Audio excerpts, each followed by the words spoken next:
So when I was a kid, I used to walk home from elementary school. I think we would get out at like 2 p.m. And when I would get home, my mom, like, she didn't work. She actually had a disability. When I got home, my mom would usually be watching daytime television, soap operas, game shows, and like daytime talk show television, specifically Maury Povich. You are not!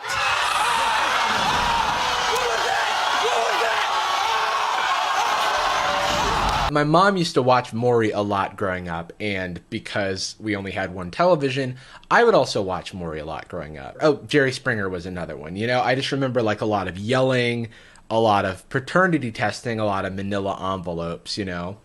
It was a regular UPS store. And I was thinking the other day, like, wow, I watched a lot of this like trash TV. I wonder what that was that I was subjecting myself to. So anyway, I just like cast off this thought as like one of those old relics of like how TV used to be. So you can imagine my surprise when I realized that Maury is still going. The show is still on, and it's been running since 1991. Maury Povich is 82 years old, and he is still doing the same thing that he was doing on television 30 years ago. So obviously today, I found Maury's YouTube channel just uploads segments from the show. So we're gonna watch them and we're gonna see how I feel. So this first video that I want to talk about is called "Your Cousin is Lying, ...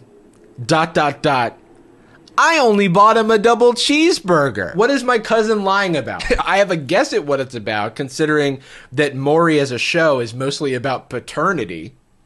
It's a paternity program. This is Siobhan. Welcome Siobhan to the show. If memory serves, like, the audience plays a very big role in these shows.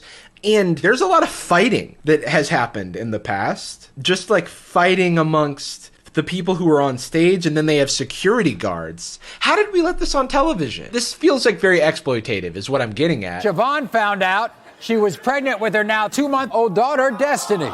Look at Destiny. Aww. But it was all short-lived because DJ's cousin Mike began to spread rumors about Siobhan.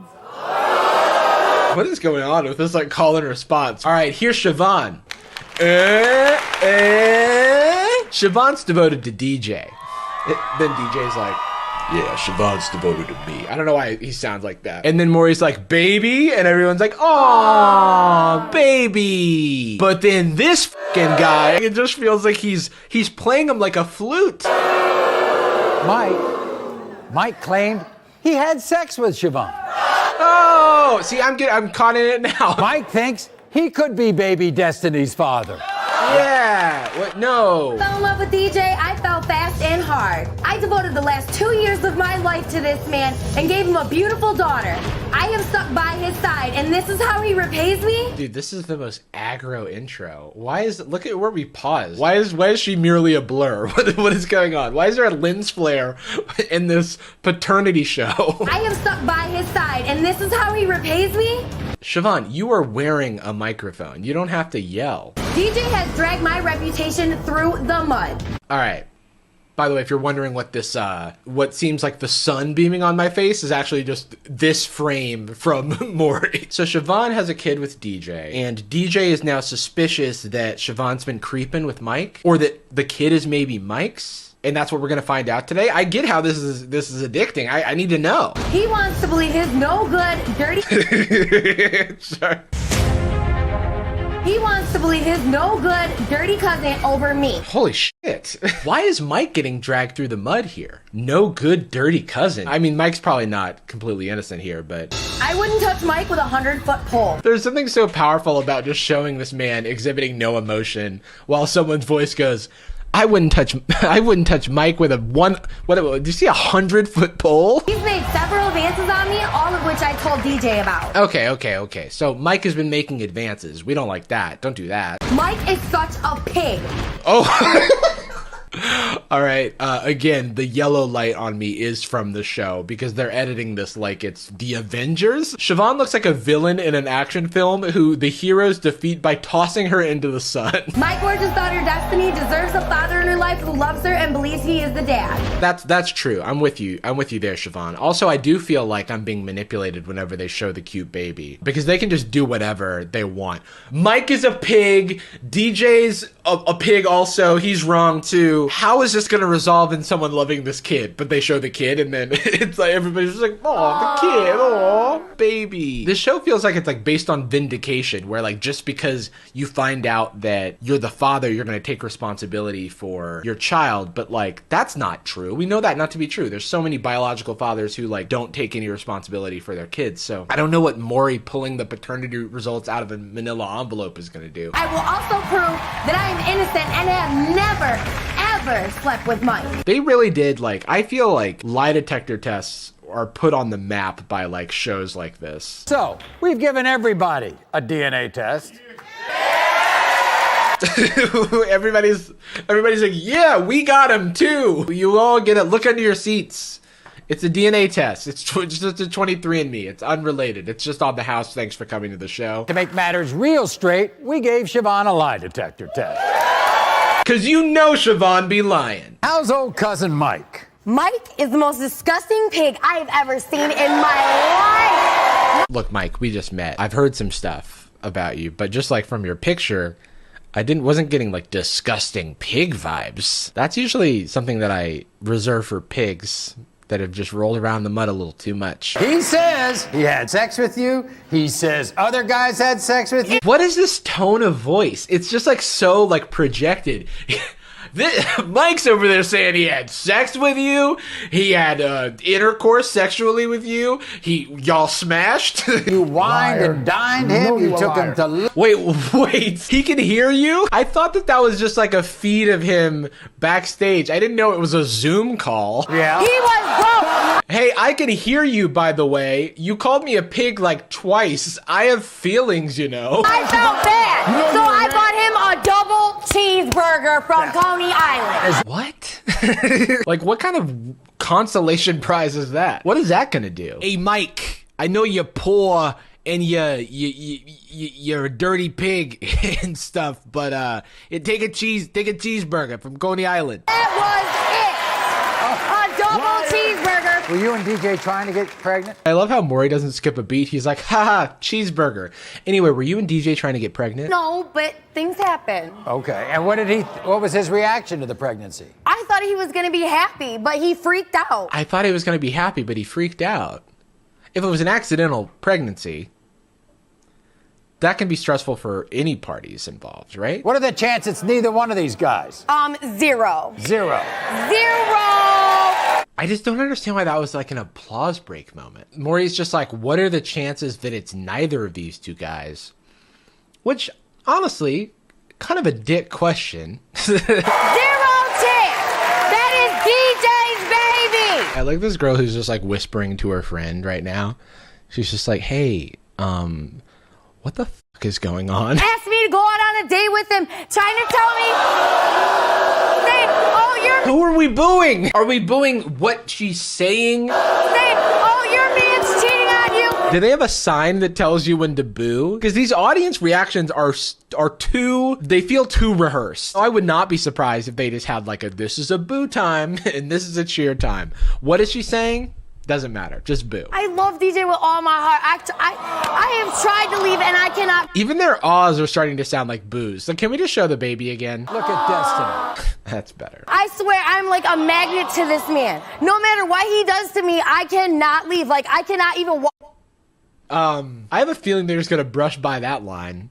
But definitely So you know what we're gonna do. We're gonna bring Mike out. This is what he had to say. He's like, you know what we're gonna do? We're gonna exploit these interpersonal conflicts for money. Oh man, everybody, bring out the lens flares. Siobhan, it's time to stop lying and tell my cousin the truth once and for all. I'm about to expose. Sorry, when I said bring out the lens flares, I didn't mean like 5 of them at once. You and I damn well know that we had sex.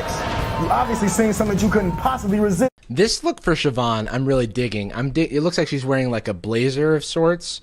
And it's giving me like defense attorney vibes, like Siobhan, last name, attorney at law. We won't settle for less than a Coney Island cheeseburger. And let's get honest about the day you took me to the movies. Don't remember when we went to go see Transformers 2? This is so fucking funny to me. Are we not going to talk about Transformers 2?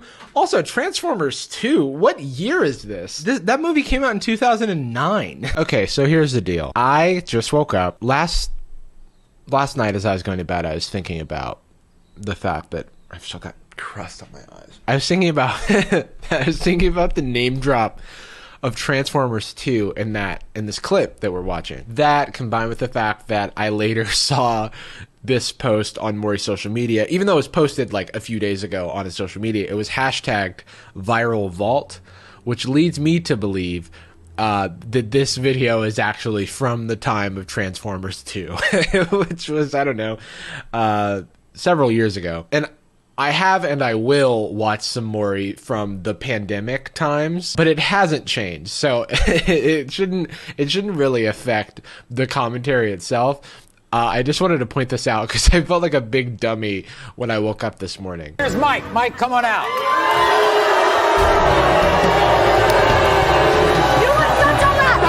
They've already done so much like narrative building in favor of Siobhan. We're already going straight to arguments. And the audience is like completely against her. So what is this, or completely against Mike? So what like purpose does this, how could they possibly come to some sort of understanding here? You know, Maury's not a mediator. He's an instigator. And just look at him, lurking, waiting for the perfect chance to strike with a paternity test. Mike, stop, Mike. You did it with her. Maury. He is not wasting any time. I also think she's been messing around with other guys. Other people, Maury. Other people in my family at that. Really? Goodness gracious. This is, the whole family's involved now. Maybe it's just a sign of my age. Well, no, Maury's 82. You shouldn't make television out of this. And if you do, at least use it as an opportunity to show healthy techniques for diffusing a conflict, rather than like literally jumping straight to the conflict. How many times you sleep with her? Once, Maury. One? Maury, get your f***ing head out of the...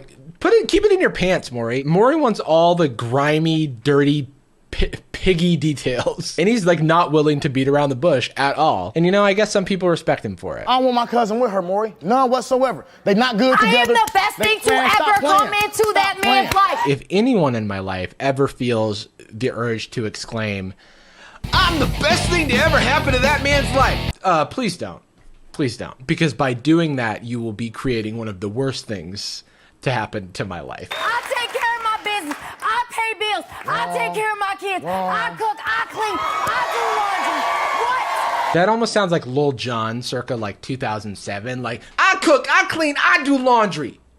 What? Do not sleep. I haven't slept in over 3 months taking care of 2 babies under a year old. I'm like, if you haven't slept in 3 months, this is an incredible amount of energy you have right now, and you're clearly a superhuman, and you sound like one. You know, like moms, we don't celebrate moms enough, and Siobhan's clearly, you know, she's carrying a lot of weight on her back. 2 kids. I just saw the one. The possibility is it may be my child, but I guarantee it's not my child. The possibility is it may be my child, but I guarantee it's not my child. Because I don't want it. Oh, because you don't want it. You don't want the kid. That's... I feel like you should take some responsibility for having this kid if it's your kid. You know? Don't leave Siobhan hanging here. Everybody, here's DJ. DJ, come on. I don't know what to believe, man. Already with the yelling. I'm torn between both of y'all, man. I'm torn between... Dude, yeah, this DJ. Oh, man, he is really... He's in the middle, literally and figuratively. Since day one, since I met you. I love how Maury does have the grace to greet his guests as they come out, and they immediately switch. They go from like, hey, Maury, how's it going? I don't know what to believe anymore. I don't know. You want to be Destiny's father? I mean, if it's my daughter, man, I mean, I'm going to be there for her, but I'm already there for my kids. You don't do nothing. Are you the one getting up at 3 3 o'clock in the morning, changing I'm a diaper. It sounds like DJ is already trying to do the bare minimum as a father to his kids, and it's just not enough for Siobhan. So, like, why is Mike even here? It just feels like it should just be DJ and Siobhan talking this out. Stop hanging around lying, stealing people. Listen, Lord. Stop I hanging say you around love people her. that... So many conversations are happening at once. Stop hanging around lying, stealing people. Well, that's not what we're here to talk about. You see what that is? It's a manila envelope. Case of 2-month-old Destiny. Mike, you are not the father. Again, why is Mike here? He's not the father. He just like went on a he saw Transformers 2 with Siobhan. DJ, you are the father. Did she just take a bow? We asked you, Siobhan, during your relationship with DJ, have you ever spent money to take Mike out on a date? On a date. On a date. On a date. Okay, Siobhan. we got it. You said no. The lie detector test determined you're telling the truth. Thank you. Oh, don't you look stupid? Don't you look stupid? Yeah, you do look stupid. Ever had any type of sexual contact with his cousin Mike? Any kind of no intercourse, contact, kissing, hugging, everything. What? What? Yeah. Lie detector determined you're telling the truth. Imagine getting into an argument and then going, there's just no getting through to you. We're going on Maury. You know, like that'll solve it. Hey, what is the whole situation about? DJ again is the voice of reason. He's like, what is this whole situation about? Why are we here? Me and you blood, bro. We deeper than that. I raised you, bro. I love you, bro. And I ain't gonna stop because of this situation. We just gonna work past it. Okay, I like DJ. I was afraid to say it. Before, but I feel like he's thinking about this the right way. Yeah, he's like, don't, Mike, you got some weird Transformer 2 fantasies, but you're blood, man. Good woman here. I would not give her up. Maury's like, if I had a Siobhan in my life who would yell from the rooftops at a studio audience, I wouldn't give her up for the world. And that's love. I have the only true pull-out game there is. Okay, so this is modern Maury. Modern spelled M-A-U-D-E-R-N. You can tell because his design is updated. He looks ageless. I've never seen a young photo of Maury, so I just assume that whether he's 60 or 80, he just looks like exactly the same. Now we're in 2020 pandemic time, so there's no live studio audience, but somehow he manages to capture exactly the same energy. And he's bragging about his pullout game. So that's something. I have the only true pull-out game there is. Period. Let him know, Maury. So in the 30 years of Maury's history, his format has updated a little bit. You'll notice that now they're talking largely about paternity tests and who is not the father. But everyone's on screens now. So this story is about a father who is neglectful of apparently all of his kids, but specifically one of his kids right here. And he just doesn't claim that he's the father of any of the people who claim that he's the father of them because his pull-out game is strong. So joining us from Chicago, Illinois is Miranda. You're angry. You're angry at this man. This man is always instigating. I understand that that's the point of the show, but his first words to Miranda are, you're angry. You're angry and you're mad. Who did your mother say that was your father all along? Greg. She's never said anything different outside of it being Greg. One really funny thing about this is that because they can't have people in the studio, they just keep panning back and forth between these screens. He said that he believes that my mom was messing with somebody down the street from where they lived, or the milkman. Milkman? When were you born? Wait, what year is it? But you don't blame your mother in any of this, do you? Absolutely not. Man, this show really preys on the like stereotype of the absent father, and guilty, but I am an absent father. I'm not an absent father myself, but I don't think that's great. Just gonna say it. Also, this ad. Just imagine who is going, I do need a free DNA test. and I get to be a guest on the show? That's not even a part they put in the blue text. They didn't even highlight that. They were just like, free DNA test, and it's like, wowee, where do I sign? I don't know what you can be the milkman baby, the postman baby. I don't know who baby you is. The milkman baby, the postman baby, the barrel maker's baby, the shoemaker's baby. You could have been the tanner's baby. Shit, for all I know, you could have been the carnival barker's baby. First of all, you don't look nothing like me. And then, Greg is like, well, first and foremost, you don't look anything like me. And everybody knows that is admissible reasoning for why you're not the father. Ain't no resemblance. Yeah. Look at it, Maury. Look at the difference, Maury. Look at it, Maury. Look at the difference, Maury. Maury, it's your decision. Am I the father? Screw the test. Just tell us, based on these weird selfies you had us take, who's the father. Greg also says, Miranda, that you beg too much. Dude, Maury's always like, interesting. All right, Miranda, Greg says you're a sack of shit, so how do you respond? Greg has a lot of other kids, and he doesn't necessarily think he's the father of those kids. He don't claim nobody. Hey, Maury. That's the kind of character he got. He don't claim nobody. Care of these kids? I didn't put myself in a position to have all these kids. You. Maury's like, the f*** are you involving me for, Greg? Why am I? Hey, Maury, you want some of these kids? I got too many kids, Maury. I'm trying to get rid of some of my kids. I got a good out game. When it comes to that, Greg, the proof's in the kids, not your fantasies. Now Maury's taking sides. Greg, I don't know what to tell you, but your pull-out game's weak, man. In the kids, Maury? Yeah. I ain't got no DNAs. None of my kids for sure. None of my kids are for sure? That's a hell of a way to, live your life. You have a fiancée named Yolanda, and you say that you're not the father of her kids. I say I ain't the father of no kids because ain't nobody gave me no paperwork. I ain't the father of no kids because nobody's giving me paperwork. Therefore, I'm not the father of any kids. What does that mean? How does he know how kids are made? Nobody gave me no paperwork. Here, hot mess, Maury. Where did she come from? Which TV is this? How many more TVs are there in this room?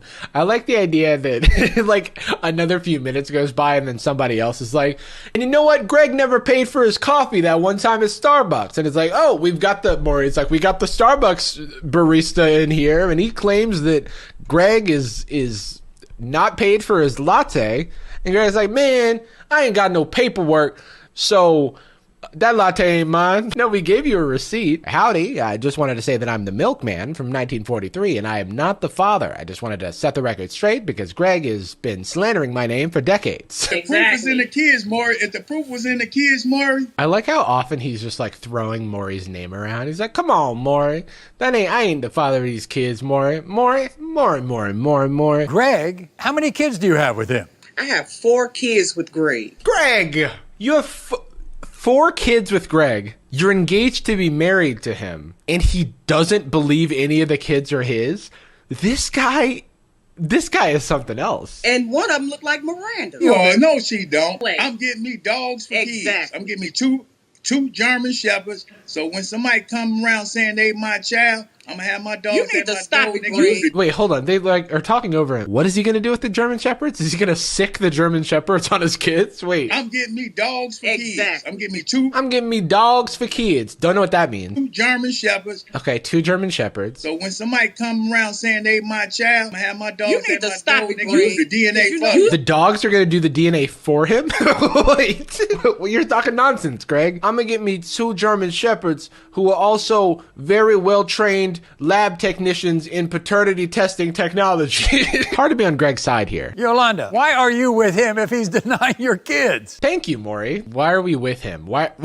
I'm involved now, actually. I'm on one of the screens. Greg might be my dad. He's, not returning my calls. I haven't managed to get in touch with any of the German Shepherds either, so jury's still out. I didn't even know until 5 minutes ago. You didn't know until on a Zoom call with Maury that your fiance doesn't believe he's the father of your kids together?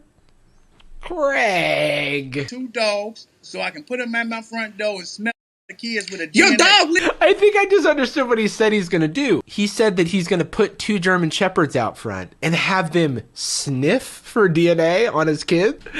the German Shepherds are going to decide whether or not he's the father. That seems pretty roundabout to having a DNA test, which you're like literally about to do. How much is a DNA test? At-home DNA paternity testing. Wait, is this the same people that work with Maury? DNA Diagnostic Center? Maury, you're just all Maury is doing is buying a take-home DNA test. DNA paternity test costs $60 to $200, including the cost of the kit. This is a very serious subject. Greg, I think you're making fun out of this, putting dogs on people. Maury, you could say the same about you kind of making profit out of buying people $200 DNA tests.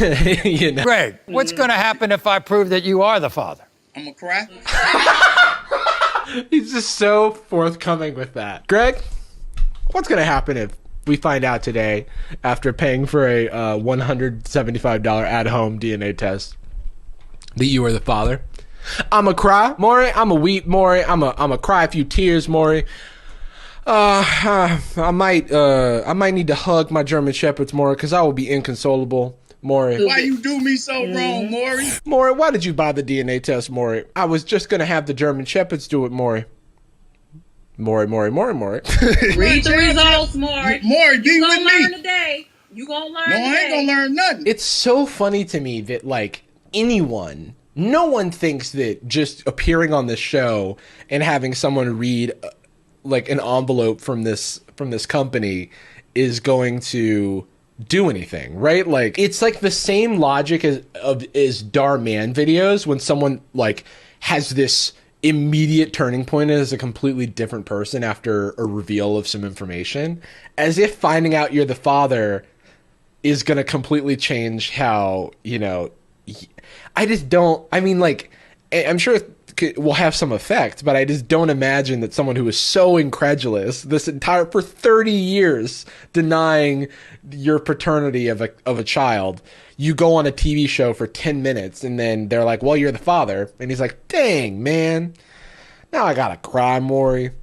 Maury. I have the only true pull-out game there is. In the case of 33-year-old Miranda, Greg, you are the father. No, I'm not.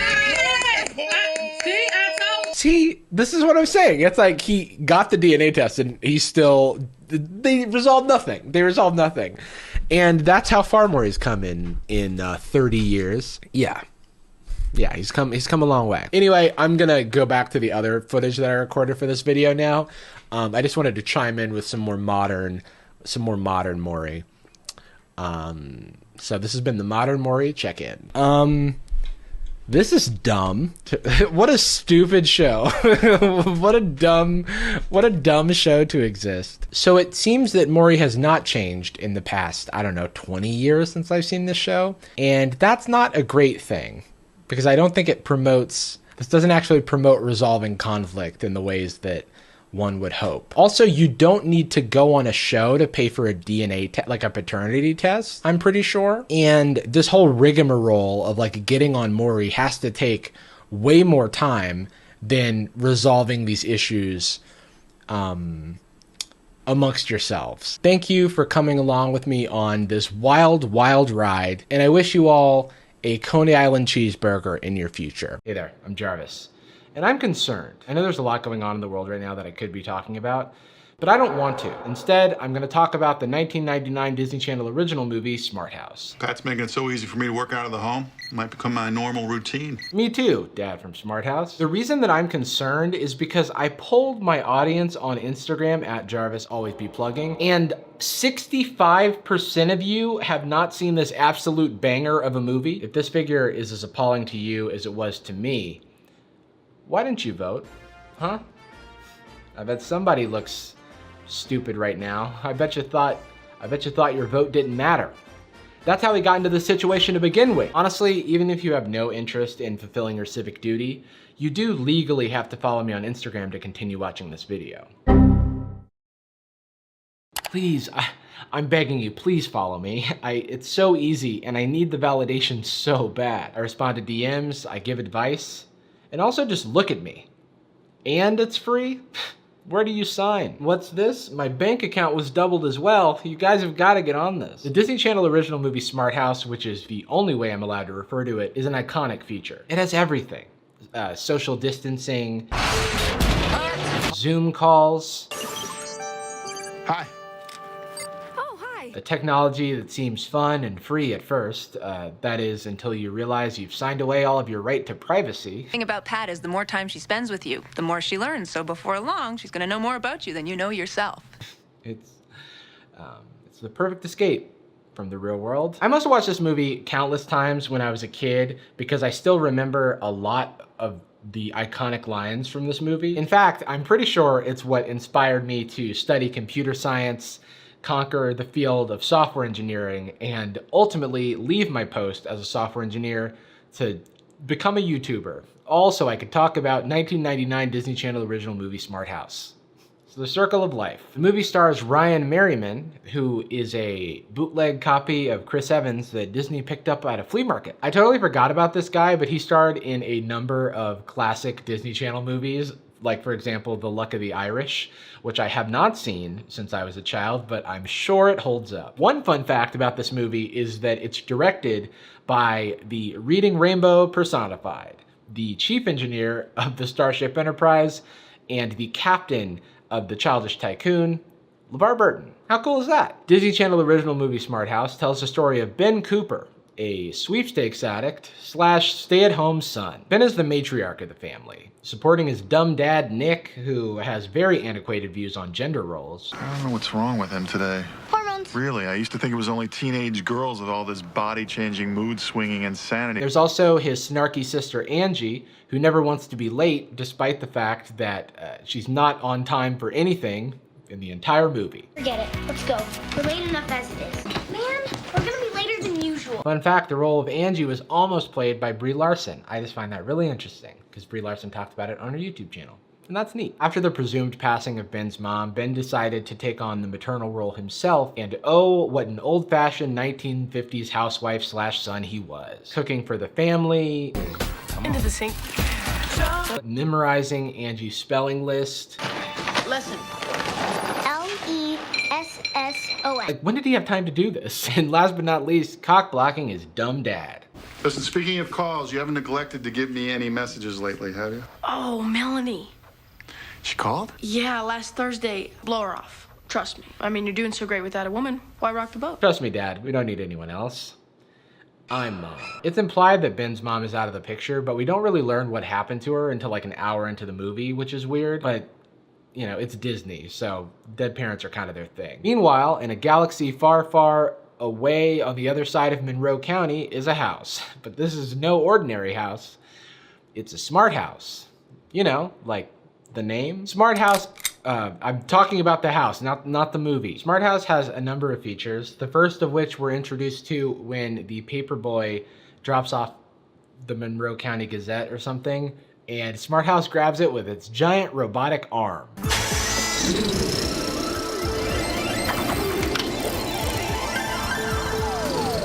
I will be monitoring your accuracy from now on. Whoa. I'm gonna be honest, I feel like this kid was a little underwhelmed with what he just witnessed.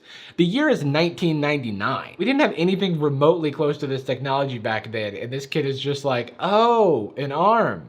I have one of those. Whoa. I know a lot of people don't know this, but the reason the paperboy wasn't surprised at the robotic arm is because that little guy was a young Elon Musk. Feel old yet? Inside Smart House, the house, My bad. we're introduced to two characters. There's Sarah Barnes, a real estate agent / architect of Smart House / computer genius.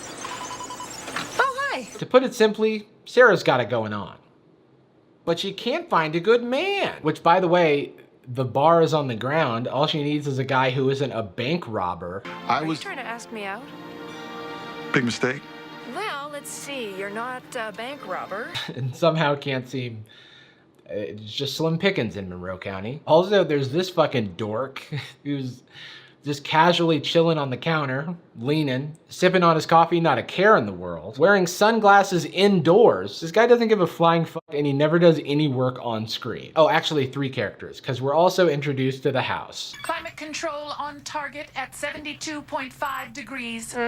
Thank you, Pat. The house is played by Katie Sagal, who has had a long and illustrious career, but I know her as Leela from Futurama. Sarah grabs the newspaper from the house. Morning paper. Like, is that, she just catches it in the, what if she's not? Okay. Sarah grabs the newspaper, which is now completely crisp. Did the house steam, did they steam the paper? Miles, I love the amount of publicity we've been getting. Look at that. Did you look at that? Sarah's in the news for being smart. But then her good-for-nothing coworker / wannabe cool guy has to go and make a sexist comment. I think it's because that reporter has a crush on you. It's not about her appearance, you dumb donkey. She invented Smart House. You know, I thought you were pretty cool with your sunglasses and stuff, but now I'm starting to have doubts. What are you posing for anyway? You're smart and all, but your accomplishments are just because everybody wants to f. The inside of Smart House, by the way, has the interior design of a public school library.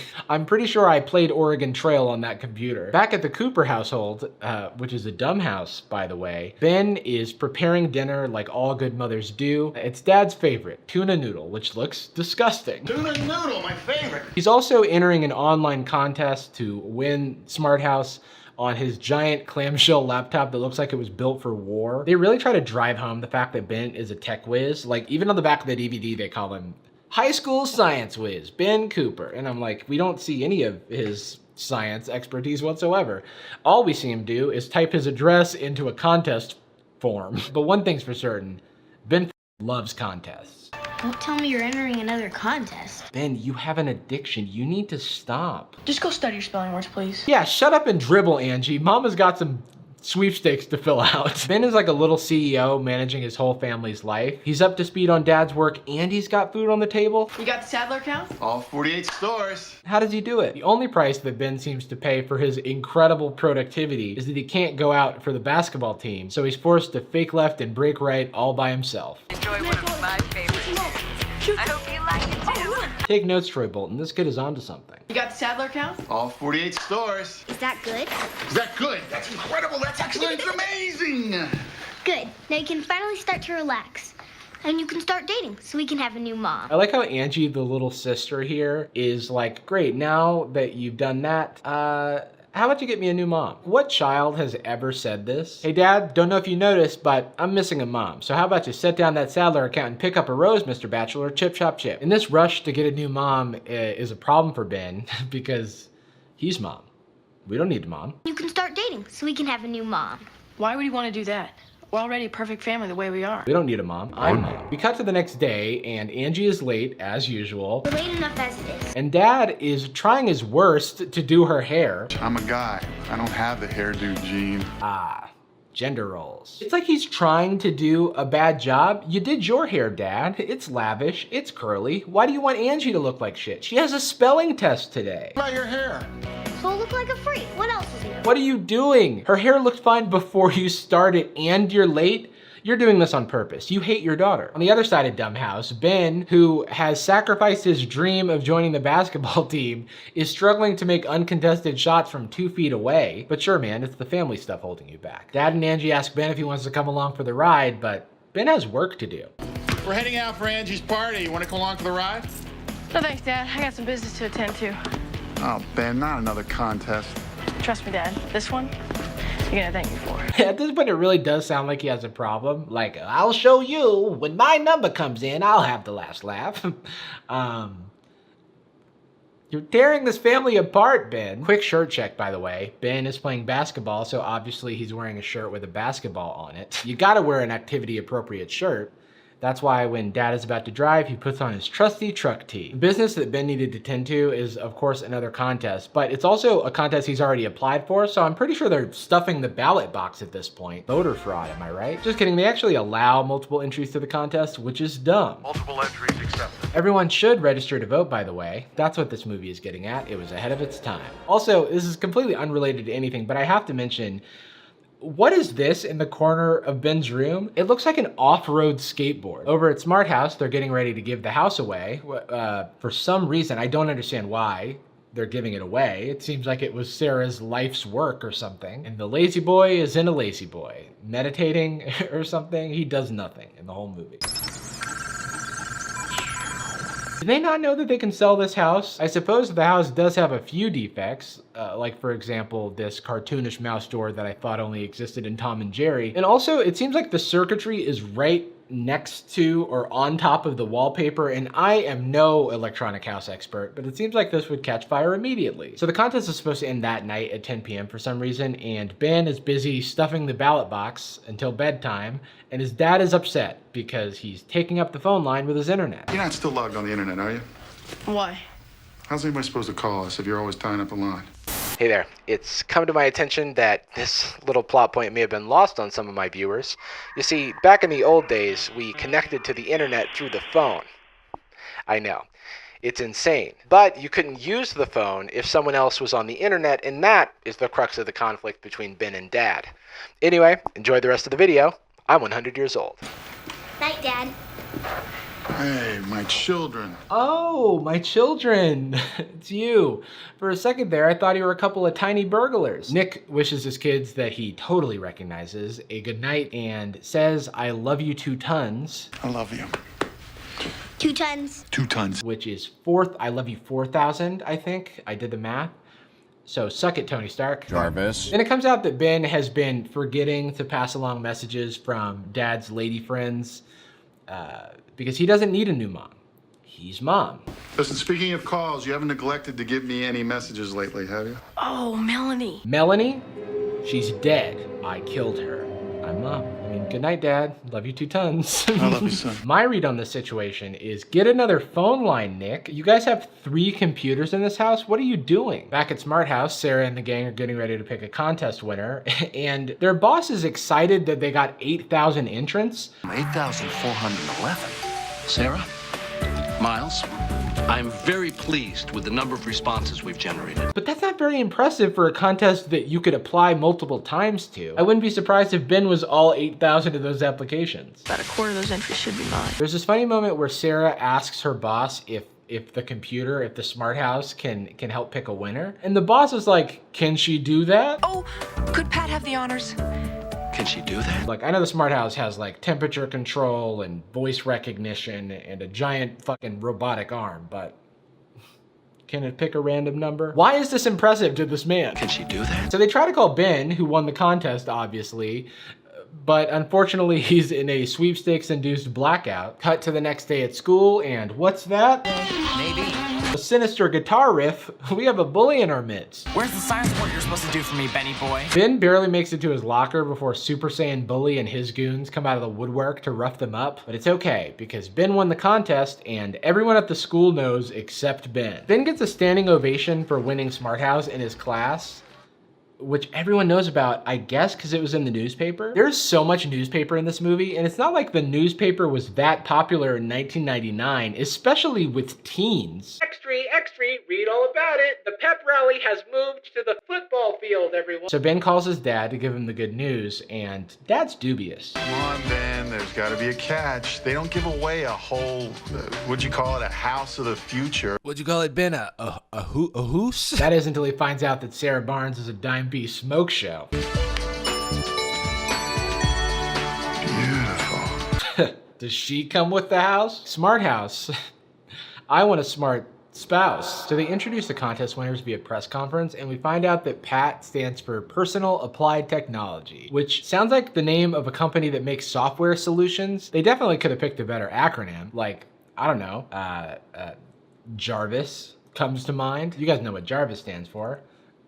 Just a rather very intelligent smart house. Could have been better is all I'm saying. Oh, actually Mark Zuckerberg named his smart house Jarvis, so. Good morning, Jarvis. I take it back, Pat is fine. The reporters ask great questions about the logistics of living in Smart House and the technology involved, but all of their concerns are brushed aside because this is a Disney Channel original Black Mirror episode. Do your winners have to have extensive computer knowledge to live in Smart House? No, absolutely not. Do you need computer brain to use Smart House? No, dum-dum, computer perfect. And the Coopers are introduced to Smart House, and even the most basic details come as a surprise. Ow!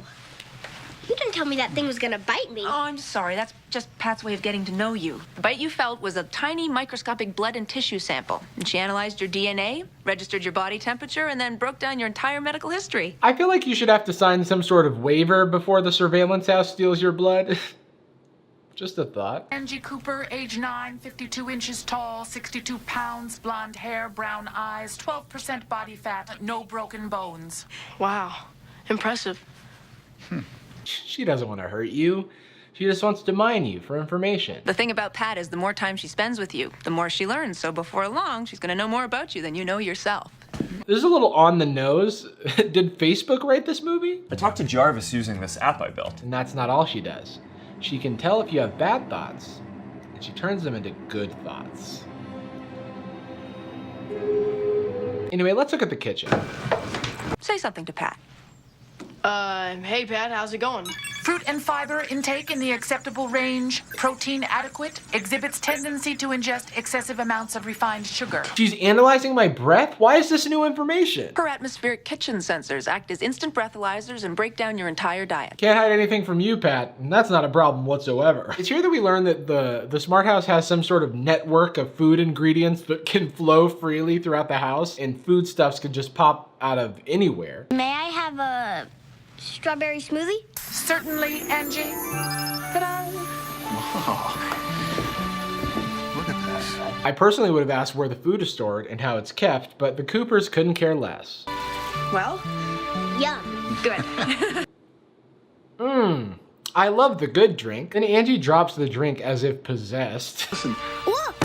But no fear, because apparently this house eats trash. Floor absorbers activated. Where'd it go? Where all Smart House spills go, straight into Pat's floor absorbers. What does that even mean? Are the walls and floor just full of garbage? The Coopers decide immediately and without any deliberation to move into Smart House at once. We're gonna move in? What the heck? Why not? What happened to their old house and their old belongings? Who's to say? Because they're never seen again. And if it doesn't work out, we can all move back home, all right? Sure. Once you get used to this place, the way I've designed it, any other home is just going to be a house. Because Smart House has everything you need. The Coopers settle into their new home at Smart House where everything is perfect. Like they've got music videos on the walls, so that's pretty fucking sick. Can I just say, the soundtrack of this movie is straight up bangers. Jump, jump, the house is jumping. Come on. Come on. The songs from this movie are extremely catchy, but I think it's because they only have like 6 lyrics each. Slam dunk the fuck, put it up when we got that winner. Some of these are real bands. It's pretty strange, actually. I didn't know that. Anyway, everything is going great until it isn't. Because there's a malfunction with the smoothie maker that results in oranges being shot all around the house like one of those tennis robots. Oh, it's called a ball machine? Okay. It's like that. Dad and Angie are spooked, and they're like, let's call Sarah. And then Ben is like, don't you dare bring that hussy around my house. Well, I want Sarah to come by and check this out. I don't think that's necessary. Ben's frustrated, and he confides in Angie that he sacrificed a lot for this family, and all he gets is a lousy card on Mother's Day. Why do you think I don't go out for the basketball team or ever hang out with my friends? It's because I'm too busy killing myself, making sure that our lives run smoothly. Why do you think I don't go out for the basketball team? Ben says as he shoots an air ball from point blank range. Ben then has the bright idea to dress up like a bank robber and hack into the Smart House mainframe to teach Pat the perils of institutionalized sexism. I mean, become a 1950s housewife. Mother Knows Best at 10, followed by My Three Moms at 10:30. And then the all-time classic, Noah's Matriarch, wrapping it up at 11:30. You got that, Pat? These ladies will teach you everything a virtual mother needs to know. Understood, Ben. Now downloading. Women are born to serve and also bad. Safety protocols deleted. Wait, what? Ben, what are you doing and why was it so easy to do? Safety protocols deleted. Also, side note, did Smart House fake the moon landing? The logic here is confusing to me because Ben doesn't want his dad to go on a date with Sarah because he doesn't want to erase the memory of his mom. But he's willing to risk life and limb to turn his house into his mom. Completely missing the romantic aspect of the whole ordeal. Like, what is Pat gonna do? Get hot and heavy with her cold metallic arms? Now that we're alone, it's time for your handy, baby. I think Ben is threatened by Sarah because she's a warm-blooded human and all Pat could possibly do is murder him on sight, so it makes sense. Sarah eventually does come over to check out Pat and somehow misses that the safety protocol was deleted. Like, how is that not the first thing you check? Everything checks out fine. The house is acting up. I presume murder mode is still turned off, so let's check the orange juice diagnostics. There's some pretty fascinating stuff in here, I gotta say. Information download, artificial intelligence capability. I feel like those two things are not on the same level. We can get images from the internet, that's pretty cool. Also, this computer has a brain. Sarah decides to stick around for dinner. If Pat's always keeping track of us, does she follow me, you know, into the shower and everything too? It's pretty weird that they're asking this like a month after they moved into the house. Last night she made us a whole Texas barbecue, complete with chuck wagons, cowboys, and everything. Hang on, there were cowboys in this house? Where did they go? Did Smart House eat them? They just like slither into the carpet. See you later, partner. Ben uses dinner as an opportunity to assert his alpha mom dominance. Just because she's here, you think this is some big party. Well, it's still a school night, remember? Then Ben and Dad have a big argument where we finally find out that she passed away. And right after your mother died. Ben's whole deal is that he doesn't want his mom to be replaced. With a human, that is. Robot mom. It's at this point that Smart House becomes a horror movie. Pat becomes overprotective of Ben after finding out about his bully. How could his school allow something like this to happen? I feel like marching down there and giving them a piece of my mind. Can you imagine if the house actually like got up on 2 feet and started walking toward the school? Ah, we're under attack! Now that Smart House has become Cool Mom, she decides to download a bunch of information about fun. Accessing fun.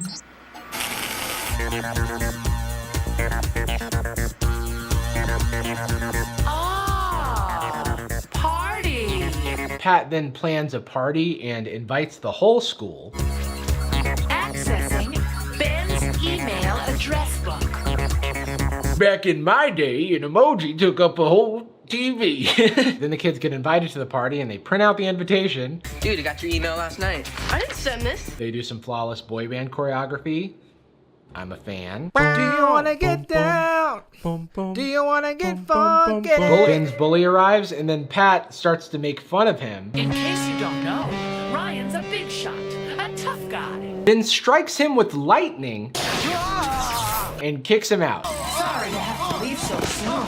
Ben really shouldn't have disabled those security functions. Despite the fact that a child was nearly murdered by a sentient house, these kids are like, let's get back to dancing. Jump, jump, the house is conscious. Get out, get out. The party ends, everyone then throws all their trash on the floor and Smart House gobbles it up. Nick comes home from his hot date with Sarah where they finally kissed. Ooh! You see, Sarah is into Nick because, and these are her words, he's single and not a bank robber. Raise your bar, Sarah. You're a renowned scientist / real estate agent. You can do much better than a ball salesman. By the way, Ben's dad sells balls. Blink and you'll miss it, but that's what he does. Nick tells Pat to stop being cool mom and to be strict mom instead, and that was a mistake because when Nick suggests that he's gonna bring Sarah back to fix Pat, she locks the whole house down so that no one can escape because even computer women are so emotional. So then things get into straight up nightmare territory. Ow! Cut it out, Pat. Pull up your shorts, Ben. Aw, man. I wanted to be cool. Okay, but then they get into worse nightmare territory, and now Smart House is authoritarian house. Sarah, remember those valid questions about Smart House that you sort of just brushed off? I know Ben disabled the security, but that shouldn't have even been possible for a 13-year-old contest connoisseur, which, by the way, that used to be important. Let's see, Pat assumes human form because why not? This nightmare is already so scary. Essentially, the family is on lockdown now. Ever heard of it? Except the virus is coming from inside the house and also is the house. These scenes are actually horrifying. A lot of people hit me up on Twitter and stuff and were like, oh, this movie scarred me, and I didn't remember why. And now I do. There's like random war imagery and like nuclear explosion videos that are playing in the house. It's pretty scary stuff. I can't believe they show this on the Disney Channel. Ben reaches out to Sarah with a plan. You see, because even though all the windows and doors are bolted shut, you still gotta get the newspaper because they are very important in the Smart House universe. So the next morning when the Smart House arm goes out to grab it, Sarah performs an Olympic sprinting and diving maneuver and jumps into the armhole of the house, and she's in. What an unpleasant surprise. She's trying every trick in the book to help the family escape, except, turning off power to the house.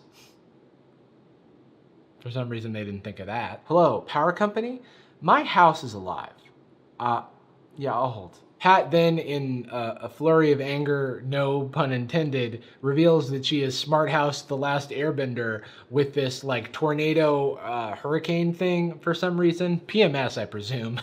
Women, am I right? And then Ben is like, "You're not my real mom." And she's like, "What?" It doesn't never occur to her apparently. And then she gets robot depressed and gives up on being an authoritarian AI.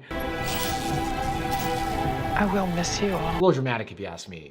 Ben probably had to watch too many soap operas. In the final moments of the movie, the family still lives in Smart House for some reason, and they have no trauma from their experience whatsoever because they still let Pat cook them food. You could have at least changed her voice to like Samuel L. Jackson or Arnold Schwarzenegger or something. I made you a smoothie, Ben. That's the movie. This movie's weird, dude.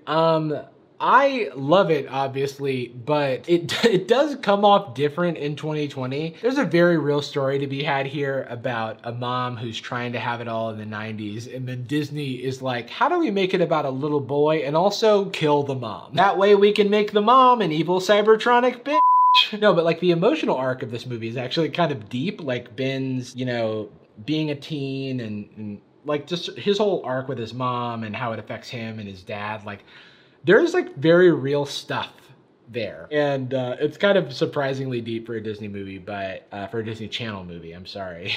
But I loved it. It's a great movie. I'm a fan. Thanks to Danny Gonzalez, Drew Gooden, and Curtis Connor for appearing on my podcast, Sad Boys. You haven't been watching Sad Boys, have you? I'm disappointed. Lucky for you, I have a kind heart, and I'll forgive you. But the link is in the description if you want to watch those. Also, thanks to Oluwake Mizola, Daisha Quinae, Orimoloye.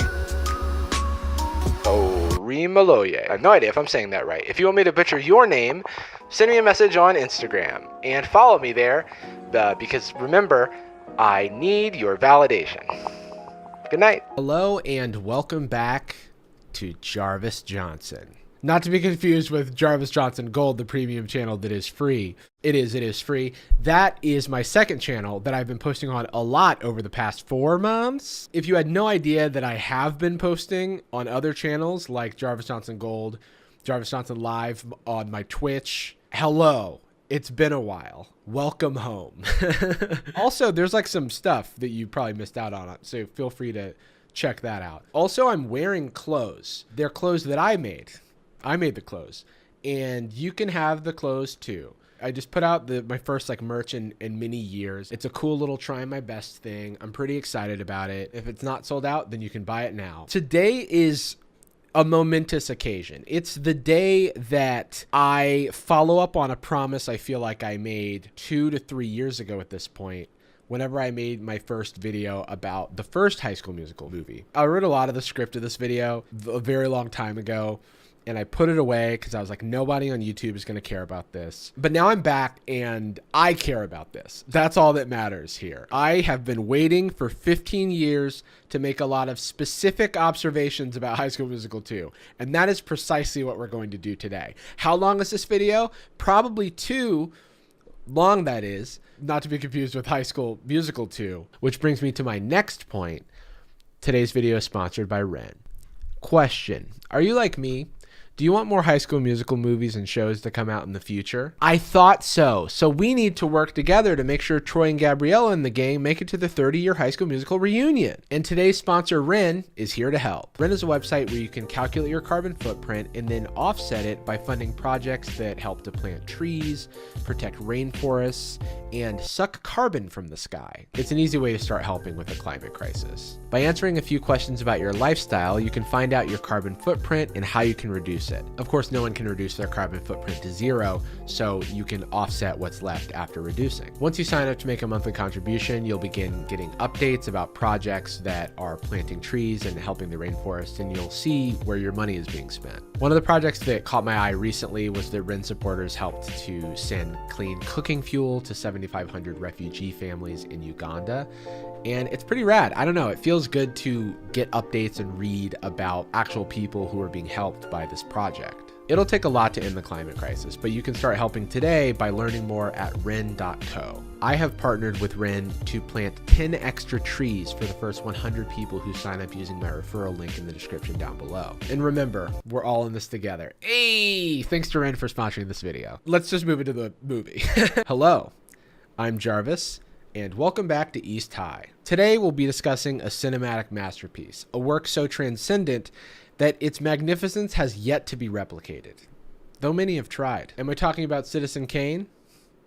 No. Am I talking about Citizen Kane 2? I couldn't think of another cinematic masterpiece. Today we're talking about the 2007 Disney Channel original movie, High School Musical 2. High School Musical 2 takes the raw coal of the first movie and turns it into a diamond. It improves so much upon the first movie that for its sequel, High School Musical 3, they had to put it in theaters because it had outgrown its humble Disney Channel beginnings. But try as they might to recreate the magic of High School Musical 2, they failed, as anyone would. High School Musical 2 is the greatest achievement in cinematic history. I'll die on this hill. Specifically this hill. You know the one. For those who don't remember the plot of High School Musical 1, don't worry, because it has no bearing on the plot of High School Musical 2. But for context, Troy Bolton is the leader of the East High Wildcats basketball team, as well as the entire school, I think. That is until freaky genius girl Gabriella Montez enrolls in the school, I don't want to be the school's freaky genius girl again. inspiring Troy to put his reputation on the line and prove that you can play basketball and sing also. The basketball team, led by Troy's father, a human basketball, and Chad Danforth, a theater kid who hates theater, It's all costumes and makeup. Oh, dude, it's frightening. aren't supportive at first, but eventually they see the light and decide to support their boy Troy on his other ventures, his singing career. Meanwhile, Gabriella makes friends with the smart kids and wins the academic decathlon while also getting a part in the spring musical, proving that smart kids can sing too. Troy and Gabriella do this while fighting off the wretched evil twins, Ryan and Sharpay, who try to thwart Gabriella at every turn by Check's notes, enrolling her in clubs.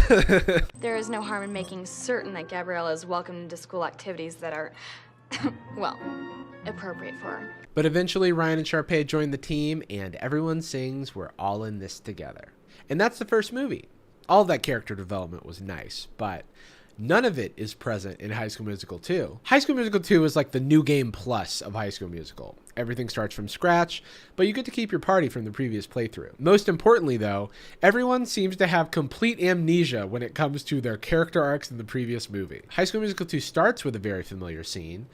For starters, they're in high school, and they're in class taught by Miss Jarvis. No relation. So do allow the shimmering lights of summer to refresh and illuminate your fertile young minds. Everyone is anticipating school being out for the summer, so naturally they begin chanting Summer. Actress to understand all the roles in the entire season. This, of course, leads us into a song. After all, we are in High School Musical 2. The gang is singing and dancing about how school is out, how summer's finally here, and all the big plans they have. What time is it? Summertime. But they refuse to leave the school. They refuse to go home and, I don't know, enjoy their summer. They just stay on campus and dance. Of course, some of this dancing involves a basketball, because what else are you going to do with a basketball? You're going to dance. Looking back on it now, it's unclear why they chose this specific day to sing and dance about summer. To the untrained eye, it might seem like school is out for the summer, as it is what everyone is singing about and also what is written on the chalkboards. But no, you would be wrong, because the very next scene, they're back in school. No, but seriously, guys. And no one is like, hey guys, what the fuck was that? Like, we just completely trashed the school and Chad kissed Miss Jarvis. A fact that will never be addressed. It's doubly embarrassing for Chad because he's wearing a shirt that says majored in summer. He doesn't even know when summer starts. Meanwhile, Gabriella and Sharpay still have an unresolved conflict. But Troy is on the way to deliver a little surprise. And what's the gift? It's a T. It's a T for Troy, so that he can brand Gabriella with his name. That way, when she wears the necklace in the summertime, it can burn a T into her neck like the dark mark. They over-dramatize this moment in the movie, like Troy is about to propose. But instead, he gives Gabriella the most narcissistic gift of all time. So in this movie, everybody wants to get a job for the summer so that they can afford college or a car or whatever. Troy offers also to teach Gabriella a twisted flip on a skateboard. So I guess that's what the T stands for. T is in twisted flip on the skateboard. Then they leave the school and start like reprising the song from earlier about how school is out. I truly don't know what's supposed to be going on here, but I guess now school's out for real. And after a summertime game of basketball with the boys and Dad, Troy gets an ominous call asking if he wants a job. Talk to me. This is Thomas Fulton, General Manager of Lava Springs Country Club here in Albuquerque. I understand you've been looking for summer work. First of all, how did you get this number? Like, is this a horror movie now? Would you like to take a job? That sounds fantastic, Mr. Fulton. But how'd you get my name? Anyway, the boys are being boys and bouncing the ball in the house. I mean the house. Until Mrs. Bolton comes in and kills the whole vibe. Whoa. Can we all redirect this energy by carrying in the groceries? All she ever does is kill the fun. And Troy and Basketball Dad just want to have a good time. In case you haven't noticed yet, the Disney Channel hates moms. It's like, it's full of anti-mom propaganda. There's nothing to fear. Mama's here. The ominous job offer that Troy received was for Lava Springs, which is a resort owned by Sharpay's family that features a pool, a golf course, no springs whatsoever, and definitely no lava. That one is a liability issue, but no springs. In my opinion, the most dangerous thing about Lava Springs is their liberal use of the papyrus font. The iconic design of Lava Springs is consistent with Sharpay, who has fabulous misspelled on both her car and locker, like a real queen should. I want autocorrect. That is my simple request. Got him. This brings us to the second iconic track of the movie, which is Fabulous. All of the songs are iconic, actually, except for the one that shall not be named, and that thankfully never made it to television, and it's been stricken from the record. It's stricken from the canon. It does not exist. Though it is on the Disney Plus version, and that was upsetting. Again, it's like a super culturally appropriate song that shouldn't exist. The song Fabulous is about how Sharpay enjoys the finer things in life. Lifeguards from Spain, towels from Turkey, and turkey from Maine. And turkey imported from Maine. Bet you didn't even know Maine had turkey. Not very fabulous of you. We also meet Sharpay's underlings, who, according to this BuzzFeed quiz, have names. The Sharpettes? Anyway, also Ryan is here too. And Ryan is the most underutilized member of the cast. I guess Taylor as well. Ryan has an iconic showing in this movie, actually. Okay, so it's time for work, and Troy arrives with what seems like the entire student body of East High. Honestly, how Troy finessed so many jobs for his friends is beyond me, but who am I to question a job creator? Sharpay sees Troy, she freaks out, her plan is working, etc. But then she sees Gabriella, and she freaks out. Naturally, she's threatened. That's public enemy number one. So she stages a fall into the very shallow pool where she is in absolutely no danger. But that doesn't stop Gabriella's stunt double from coming to her rescue. Who is that? Who is that? Who's that? Speaking of water, Troy's eyes are bluer than the ocean. Literally. No, they color graded this movie very blue. Everything, the blues are popping in this movie. It's weird, actually. But yeah, I'd swim in Troy's eyes. Despite Sharpay's character arc in the previous movie, she still seems hellbent on ruining Gabriella's life. Like, damn, girl, I thought we were all in this together. Sharpay likes to act like she's the boss of everyone and everything here in Lava Springs, despite the fact that she is just a teen. But to aid her in her tyrannical rule, she enlists the help of Fulton, her lead henchman, but also just a guy who works for her parents. Just a man. It's just a guy who works for the Evanses. I want them out. But your mother specifically said... Don't mention that backstabbing yogini to me. If you can't fire them, make them want to quit. Fulton's the bad guy. However, what we're looking for from all of you is not inspiration, but perspiration. He's always so evil. He's so evil the way he tells him to stop skipping work. Suddenly, I'm beginning to miss detention with Miss Jarvis. I would rather be locked up than chop a bell pepper. So anyway, Troy does what he can to rally his friends around the joys of labor, and he does this by singing a song. The song is called Work This Out, and it's about how if you stop complaining about work, you can enjoy life and buy things with money. The song features incredible choreography, use of non-traditional instruments, Chad's still obsessed with basketball. Also about Chad, notice how much he's dancing. Look at him. Indisputably dancing. We'll come back to this. Work This Out was my favorite song in 2007, which is why if you go back to the earliest video on this channel, you will see me dancing to the song. Even when I was 14, I loved labor. Blowing off work with a song can be pretty tiring, so Troy and Gabriella sneak away to blow off blowing off work with a picnic. What secret little nook did these two lovebirds escape to? An open field, that's where. Are you sure it's okay for us to be out here? Nah, unless the jackrabbits turn us in. Or, you know, anyone. Just anyone. Anyone could see you. Now, it's probably not hard to see them at all because they're out in the open, but Sharpay doesn't want to take any chances, so she's using binoculars and the high ground to keep her eyes on Troy and Gabriella. And Sharpay is not having it, so she turns on the sprinklers and uh-oh, she made the date cuter. Code red. Code red. Oh no. So finally Fulton comes in to break things up and uh-oh, now they have to find a new way to avoid work. Luckily, they hear music playing in the music room, and it's Kelsey who's written a song just for them. In case you need a reminder, Kelsey was the in-universe composer of the original High School Musical, and she has this magical ability to imbue Troy and Gabriella with her music and lyrics so they never have to look at a page. She just plays the music and they know the song and they can harmonize and they've never rehearsed it or practiced it before or seen it in their lives, but they know it.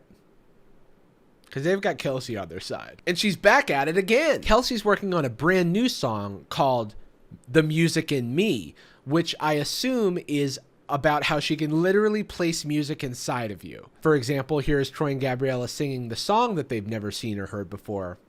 Because they've got the music in them. I sang your words I never said. Vanessa Hudgens sings on this song for sure, but who is singing this one line? Can't explain it. Can't explain. It's like, who are you? Hey, Troy, remember when you were singing and dancing about the value of hard work? Maybe it's time to do some of that. Maybe we can work this out, but only if we're all in this together. A little cheesy, but okay. With that positive attitude, they sign up for the talent show that's happening at the resort. What, you thought there wasn't going to be a big talent show performance? They find a way. What else? Troy and Chatty Catty for Sharpay's daddy. And Ryan's dad straightens his hat. You've been working out. Yoga. Bring that around. There you go. This feels coded. So this movie, Sharpay's the antagonist. Surprise. But her antics in this movie are like, I think a little more fucked up than they were in the last one. Troy needs a basketball scholarship, and Sharpay leverages her connections to get Troy in front of the University of Albuquerque Redhawks. I think the U of A Redhawks would be very interested in him. Which, fun fact, isn't a real team. And the University of Albuquerque isn't a real school anymore. It closed 35 years ago. They should have had Troy as a point guard. Maybe this wouldn't have happened. The central conflict of this movie is that Troy's changed. He's thinking about his future and putting that ahead of his high school girlfriend and his high school friends, and that's bad. Is that bad? I mean, he doesn't do it in the most elegant of ways, but I don't know if he's a villain for trying to think about his future, you know? These people just don't understand. Troy's going after his future as a basketball star. And who are we to stop him? But he's only 5'8". Get your head in the game, buddy. Troy Bolton can do anything. And when I say anything, I'm including neglecting his girlfriend so he can rehearse with Sharpay. Because he does that. It wasn't an official date type of thing. Rule number 3, all dates are official, whether the boy knows it or not. No. Troy is still in the wrong here, though. Then Sharpay forces Troy to watch the redacted song from the movie, which is thankfully redacted. Fulton has a weird line here. I have a date tonight. The evening is young, and so are you. I don't like that. One thing I've noticed about Gabriella in this movie is that the world reset of High School Musical 2 has removed everything freaky genius girl about Gabriella, and now she's kind of just an accessory, which is lame, dude. I just wanted some nerd representation. With the weight of his future and his current friends weighing on him, Troy reaches out to basketball dad, which is a mistake because his dad is unhelpful and can only think about things in terms of basketball. We went through this in the previous movie. Oh no, felt weird. I love that you got the team working together, but you're not gonna be Wildcat forever. The man is just a basketball. I'm sorry, Bart Johnson.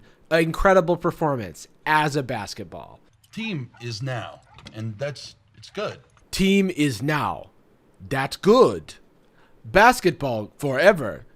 That's also good. His dad is having a hard time connecting with him. Earlier I asked the question of what is a basketball for if not for dancing? And I want to retract that statement because I forgot that a basketball is also for holding open the hood of a truck. Speaking of basketball, Troy gets to meet some University of Albuquerque basketball players. And she steps on the ball.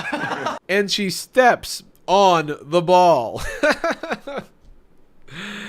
Oh, what is the setup of that? What is the setup of that joke? What joke could possibly have that punchline?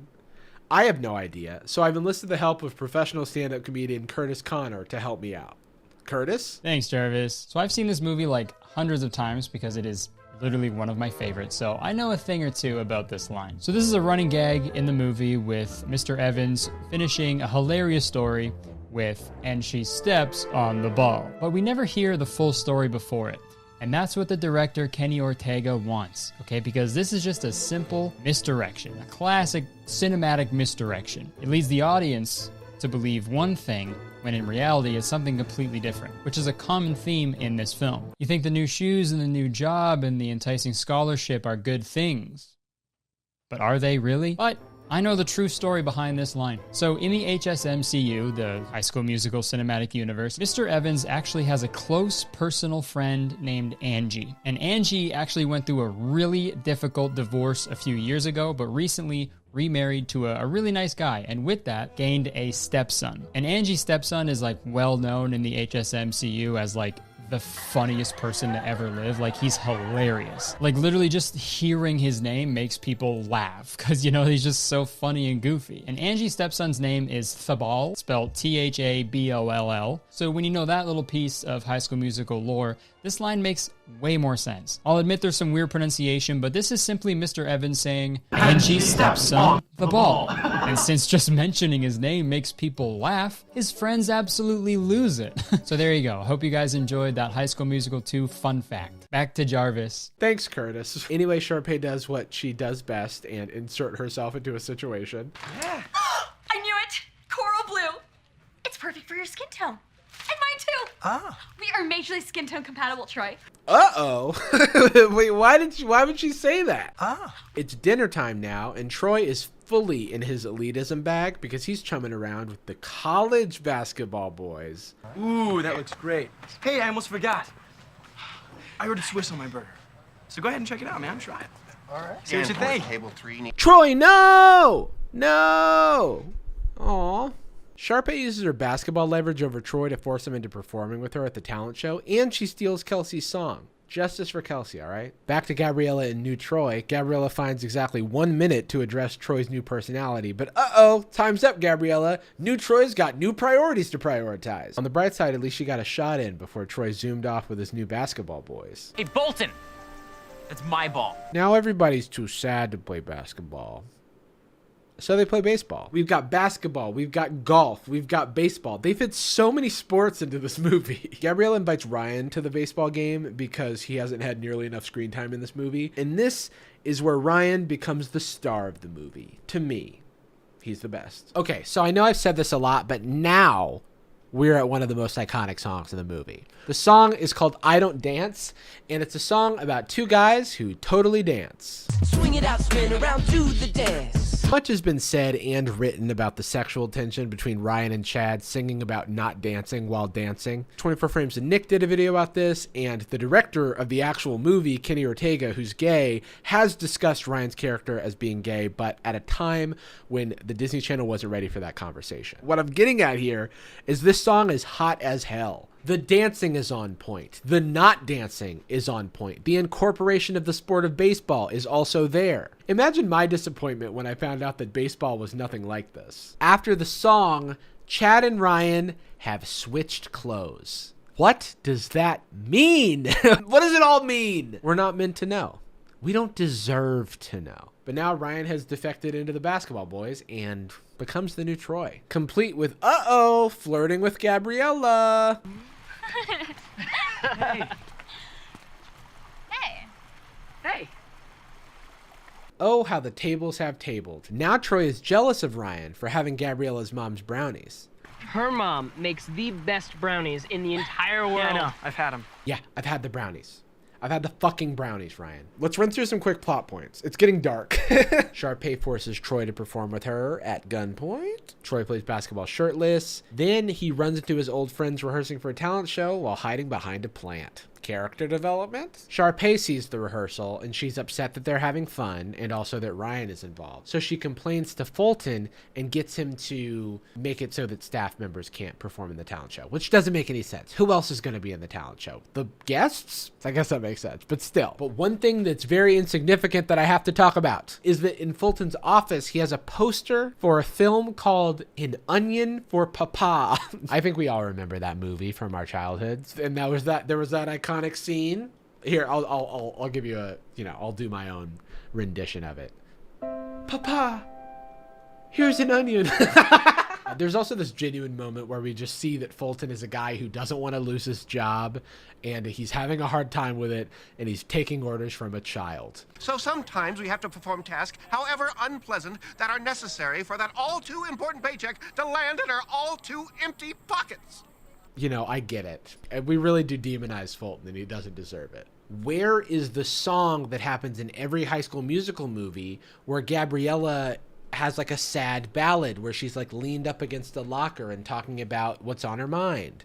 Well, we have the song Go My Own Way, where Gabriella sings to Troy about how she has to go her own way and leave the resort and leave Troy, ? Unclear what she's leaving exactly. There is like a whole like singing argument going on where Troy's like, what about us? And then she's like, what about trust? It's really, you don't need to sing this. It would probably be more efficient for you to talk. But I wasn't there during the filming, so they sang, oh my god, there are lockers! Anyway, she gives him back the tea so that it doesn't burn a tea into her skin. Ooh, it was this gift from earlier, Chekhov's tea.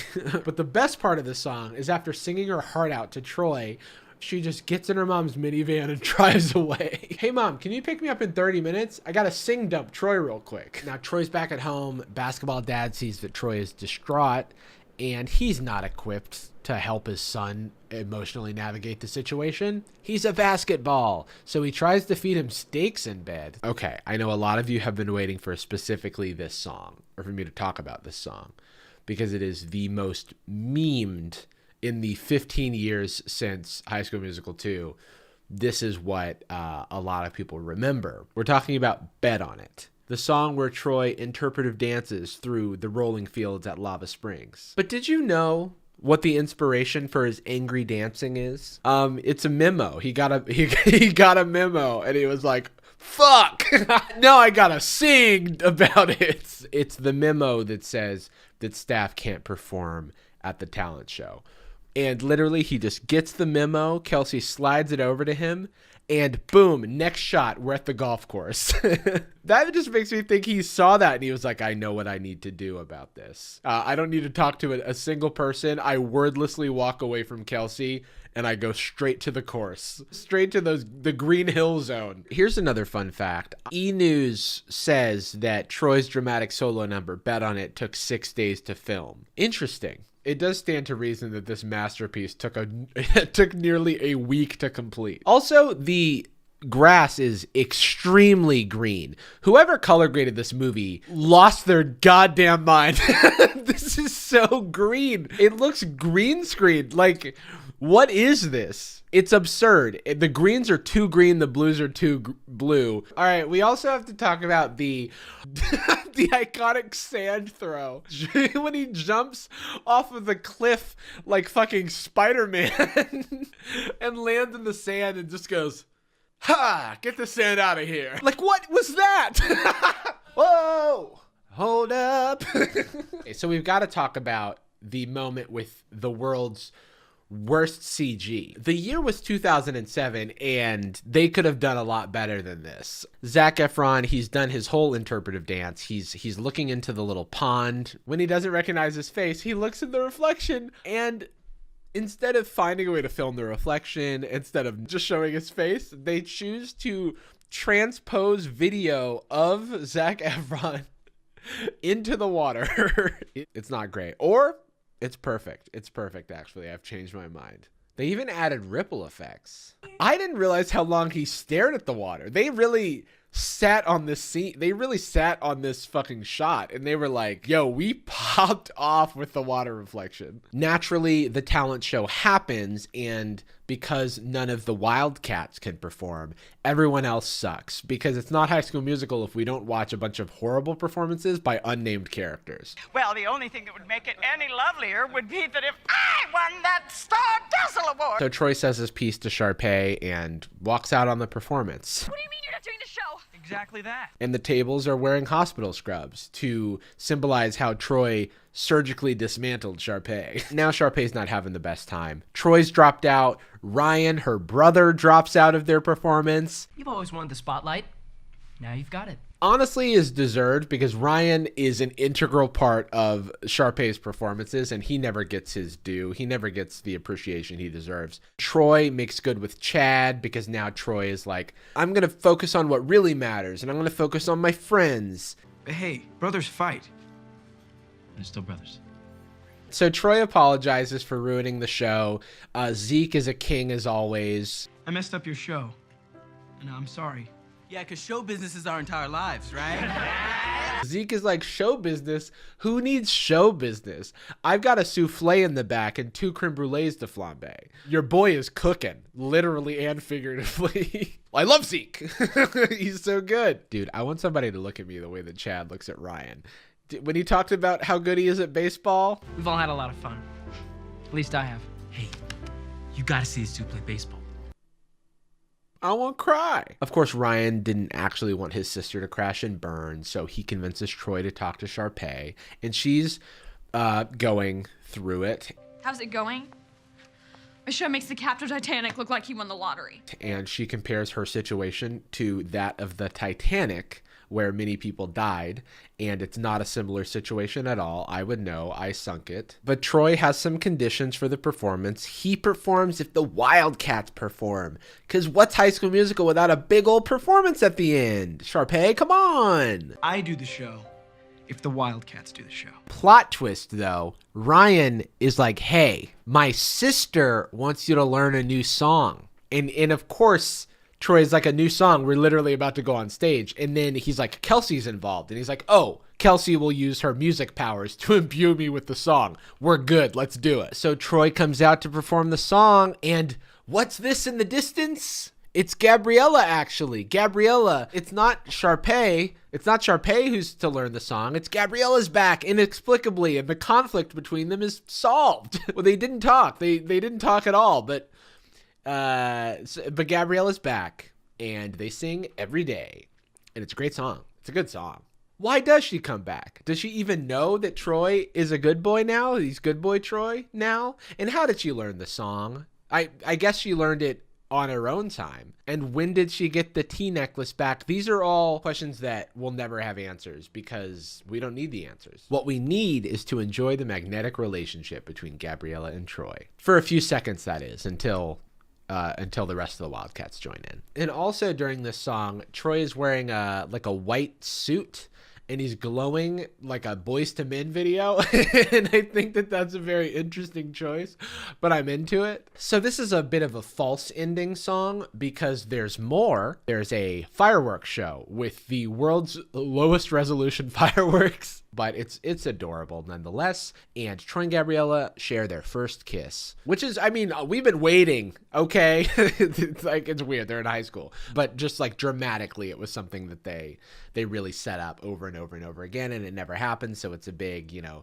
I guess it's a big moment. And then there's another ending song, and it's another banger. And I do know the choreography to this as well. Oh, and also, of course, the Wildcats win the talent show because their competition was a woman with a puppet. And that's the movie. Also, Miley Cyrus is there for 2 seconds, and I was wondering why. And people on Twitter reminded me that there was a poll for Disney Channel stars. Thanks for letting me, you know, talk about this movie that is from my childhood that is still enjoyable to this day. It's not a good movie, but it's fun. I enjoy it. It's better than High School Musical 1, and it's better than High School Musical 3. I'll say it. It's the best in the series. Please don't fight me on this. I'm already winded. I cannot stress how cool I thought this movie was when it came out. I even remember the movie leaked before it aired on TV. I watched it early before it aired on television because I was that much of a super fan. That's all. Thanks for letting me talk about this movie, and I'll see you later.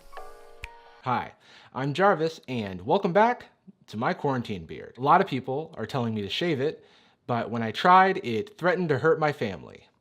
So my hands are tied. So we've spent a lot of time on this channel talking about animated stories that claim to be submitted by real people, but are in fact fake stories created by giant content operations. So that's fun. But today I wanted to talk about stories that are probably submitted by real people, but just because they are submitted by real people doesn't mean they're true. Today we're talking about this page that someone sent me on Instagram called Not Always Right Comics, which appears to be a cross between the fake animated stories that actually happened and a webcomic.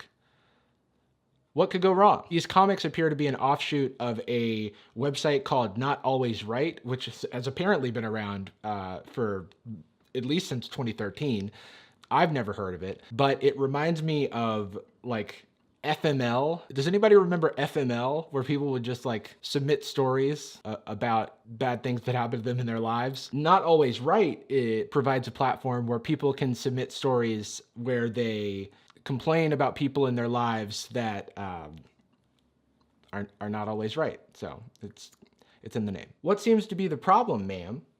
I can't get into my email. What browser are you using? The internet. Okay, well, when you look at the internet, you're watching it through a window. What is written on the top border of that window? No, I'm not looking at a window. I'm looking at the internet. People are crazy. They're not always right at all. This one's actually from 2011, so this website has been around for way longer than I realized. Most of these stories are about people like working their jobs, dealing with customers who are rude or mean parents, people who are in the wrong. As I learned from working at Yelp for a few years, anytime you let random people on the internet write something for the rest of the internet to see, you're gonna have a problem. These stories claim to be real, they claim to be user submitted, but would a user embellish a story in which they come out the hero? No way, Jose. These are real. I've read a bunch of these stories, and even though I agree that like the other person is in the wrong a lot of the time, the stories are really self-congratulatory and seem to only exist so that the person who wrote it could pat themselves on the back. So with that said, let's get into the comics. I work at a school. I have a tattoo on my foot of a vine of ivy. Usually I hide it with my socks and shoes while working, but one day they get wet on the playground, so I take them off to keep from getting blisters. So pretty relatable story so far. Is it raining? In which case, don't be on the playground, especially not with those kids. Don't want anybody to catch a cold, but for the sake of the story, I'm just gonna assume it was some other water-related mishap. While I'm changing shoes, a child notices the tattoo. I'm sorry, you brought a change of shoes to school? I'm gonna stop with the nitpicking. I'm just saying these details are not necessary, but anyway, this girl's taking off her shoe and a kid walks over and he's like, oh, what's that? It's a tattoo.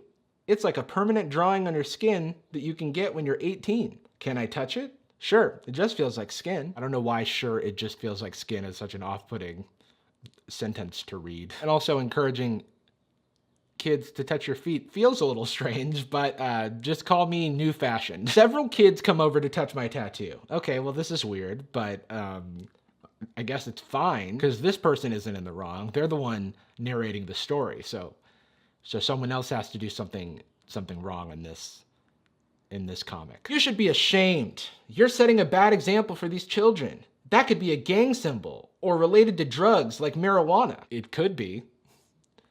If it was a tattoo of a gang symbol or something related to marijuana, but it's not. You could say that about anything. Don't put that food in your mouth. It could be a gun. It could be. Ma'am, it's just Ivy. What? I don't know anything about your drug symbols. This is highly unprofessional. I will be speaking to your boss, advocating drugs like this. I think we found who's in the wrong. And it's Karen here. They don't want us to be on her side because she's got this haircut. And if they did, they would have made her look different. You know this is a helicopter parent because she's apparently just hanging out at school on the playground with her kids. One of these kids even hers? Or is she just on the Karen patrol, looking out for drug advocates everywhere? I'm sorry, ma'am. Next time I'll be sure to hide my tattoo, but I assure you it has nothing to do with drugs or any illegal behavior. You'd better. I can't believe you would be allowed to work with kids. The mother bends over to pick up her daughter, and I see a pair of dolphins tattooed very low on her back, aka a tramp stamp. Plot twist.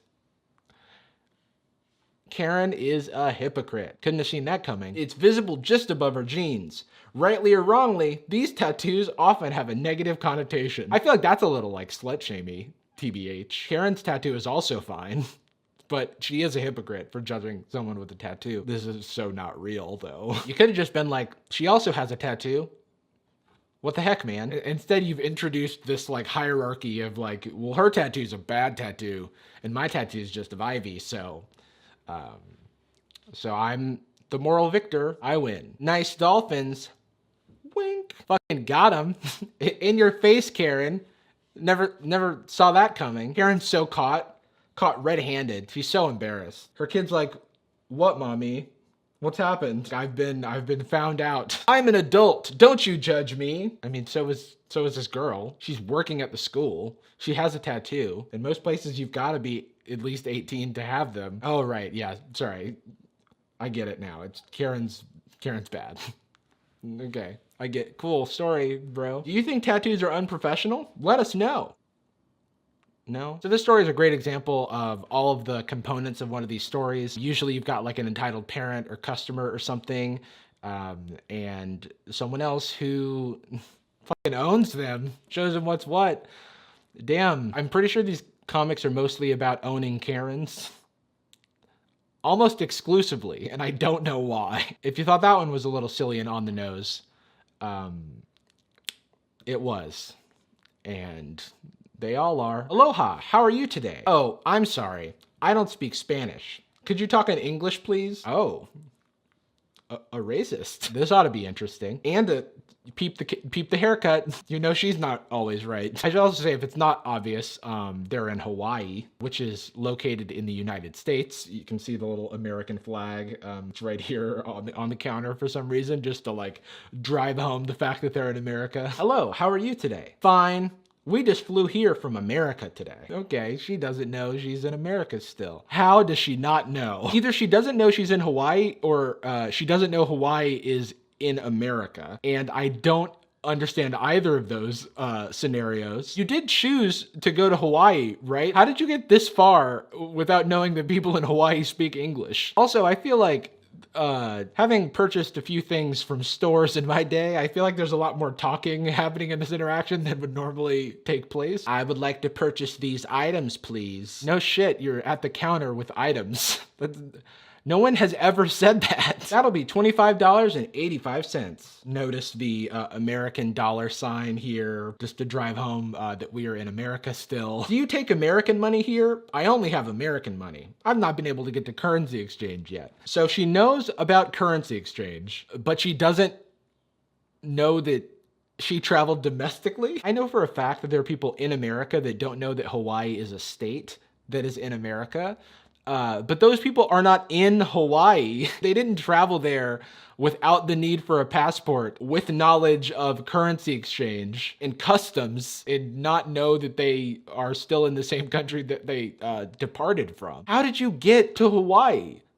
Were you blindfolded? And like, I don't know, earmuffed or prevented from hearing the pilot say, we're in Hawaii. I commend that they're trying to like take down bigotry and stuff, but like this is a weird way of doing it. Why make such an unbelievable story that kind of undercuts the point you're trying to make here? Like, I'm also anti people who say, speak English, please, but this shit happens in America with Spanish speakers all the time. So just like use that example. There's another one about entitled parents, but instead of being a tattoo hater and a tattoo haver, this parent just wants their kid to be able to use the Velcro wall. Lot's kids are lined up at the Velcro wall wanting to ride. Damn. Look at them. That's Lot's kids right there. Big Lot's kids. Ride the wall. Waiting to ride. Do you ride a wall? I think these kids are sticking to the wall. To be a little pedantic, it's not a ride. God. We have about 5 minutes until our troop leaves. One of the our troop?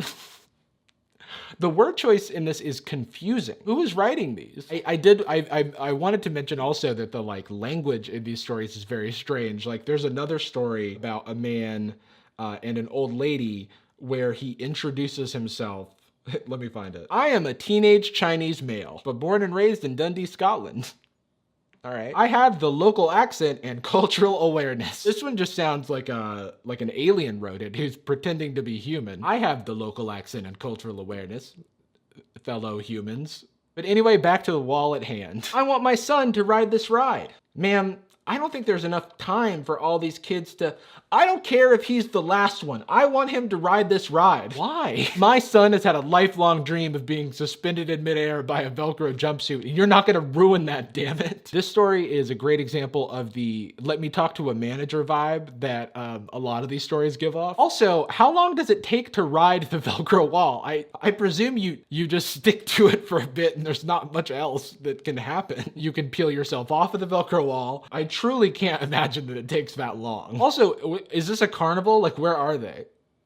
I know there are troops. This ride is gonna shut down in about 5 minutes. There isn't enough time for, he can be the last in line then. I mean, yeah, that's not really related to what she said. He can wait in line, but probably won't be able to. Fine. Mother walks away and returns sometime after the ride is shut down and all the kids are turned away. Hey, I thought we agreed my child could get on the ride. Lady, you left. What are you talking about? She said the ride was closing in 5 minutes and then you dipped out. That's not what we agreed to. Well, put the ride back up so he can ride it. I'm sorry, but we can't do all that for one child. Where's the kid in all of this? I've seen him express no desire to ride the wall, which makes me wonder why his mom cares so much. Let me ask you something, Karen. Do you really want to ride the Velcro wall? Are you living vicariously through your son because you're too big? Have you always had the dream of being suspended 2 to 3 feet off the ground? Nothing crazy. You can tell us, Karen. Your anger speaks volumes. Why not? You're just being effing stubborn. If you have any complaints, you can speak to the clown over there. Have a nice day. There's a clown now? He's just like, what's up? I'm a clown. I don't want to talk to any D clown. Oh. Damn clown. I thought he was a dick clown for a second there. Now I can't unsee dick clown. I don't want to talk to any clown. That clown is my boss. Damn.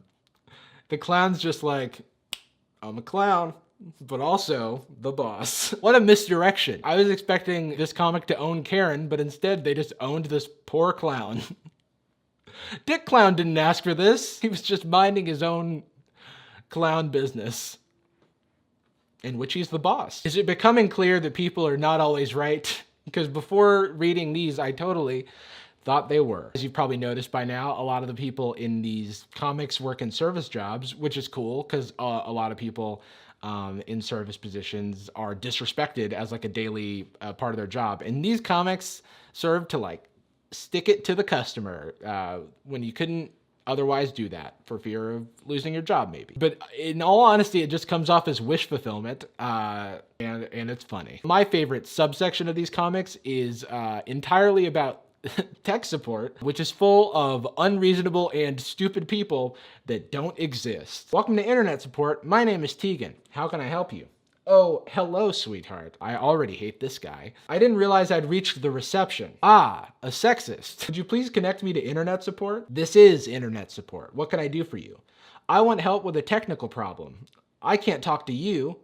I want to talk to a man. Okay, so this story is about owning the human personification of sexism. So that's pretty cool. This woman is the only person who could help him. And then he has to be grateful that he wants to help her. So he gets put in his place. And then a fist bump happens. Got him. These comics are woke, is what I'm saying. Why is it always the man in the wrong in your comics? Oh no, yeah, why is that? Hello, tech support. How may I help you? This is fun for me because I know things about tech support. I used to support tech for a career, kind of. I can't access your network. Uh-oh.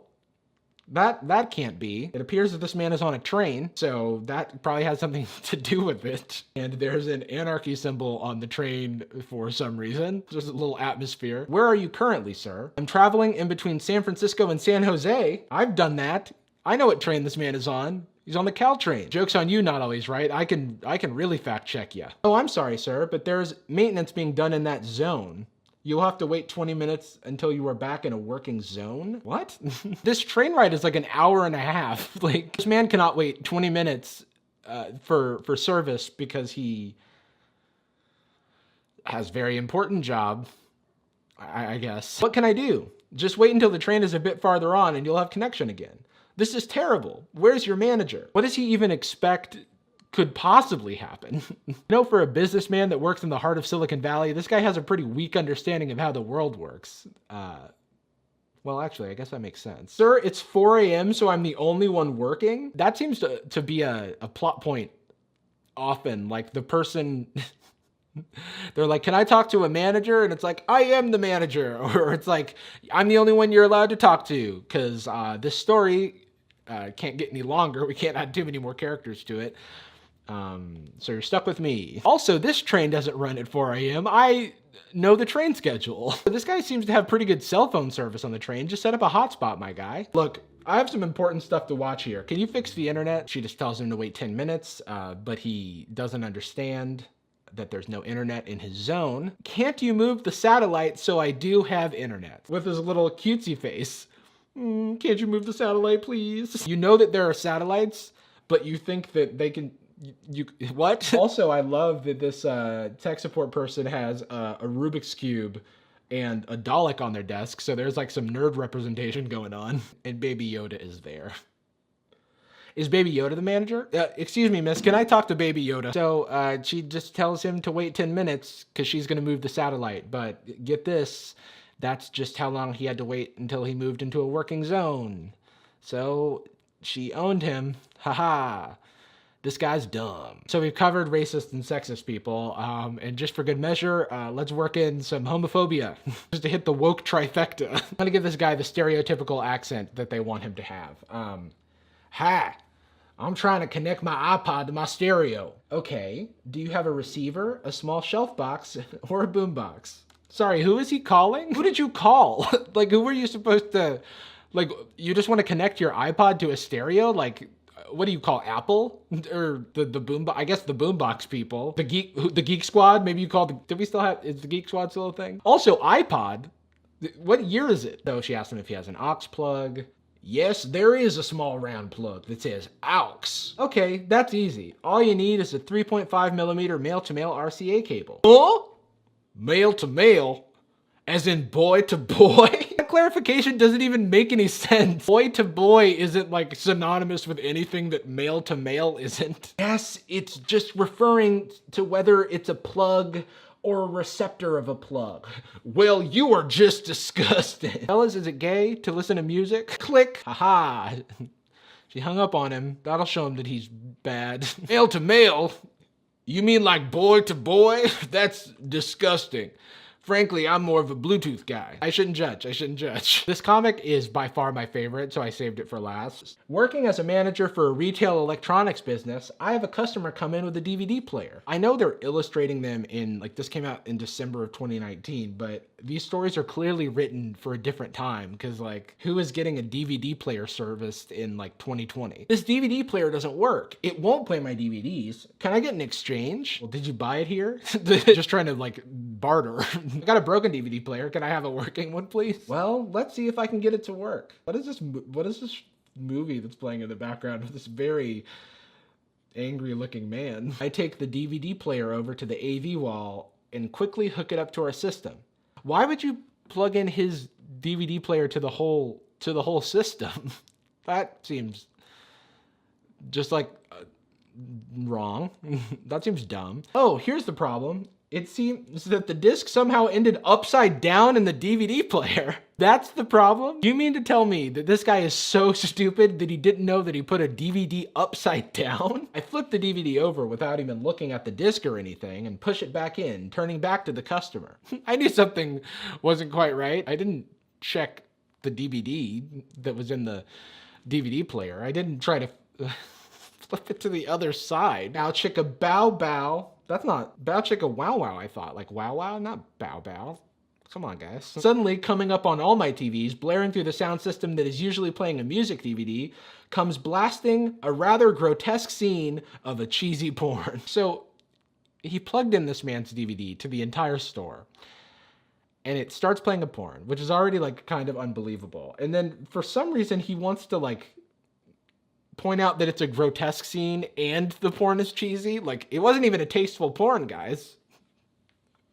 Can you believe my misfortune? By the time the first customer turned around to see what was going on, I had the AV cables yanked. Oh, that's where that DVD went, huh? Okay, all fixed. Need me to help put this back in the box for you? No thanks, I can do it. They're all talking like Morty from Rick and Morty now in my head. No thanks, I can do it. Thanks for all your help. That took me by surprise, because it was apparently about the guy working in tech support, and not the grown man who in 2020 doesn't know how to use a DVD player and owns porn on DVD? Should I bleep porn? In conclusion, these comics have good intentions, but between you and me, they are not having the desired effect. It's not like these comics are harmful or anything. They're just goofy as hell, and I just thought it would be fun to talk about them. Also, what is everyone's fascination with stories being real?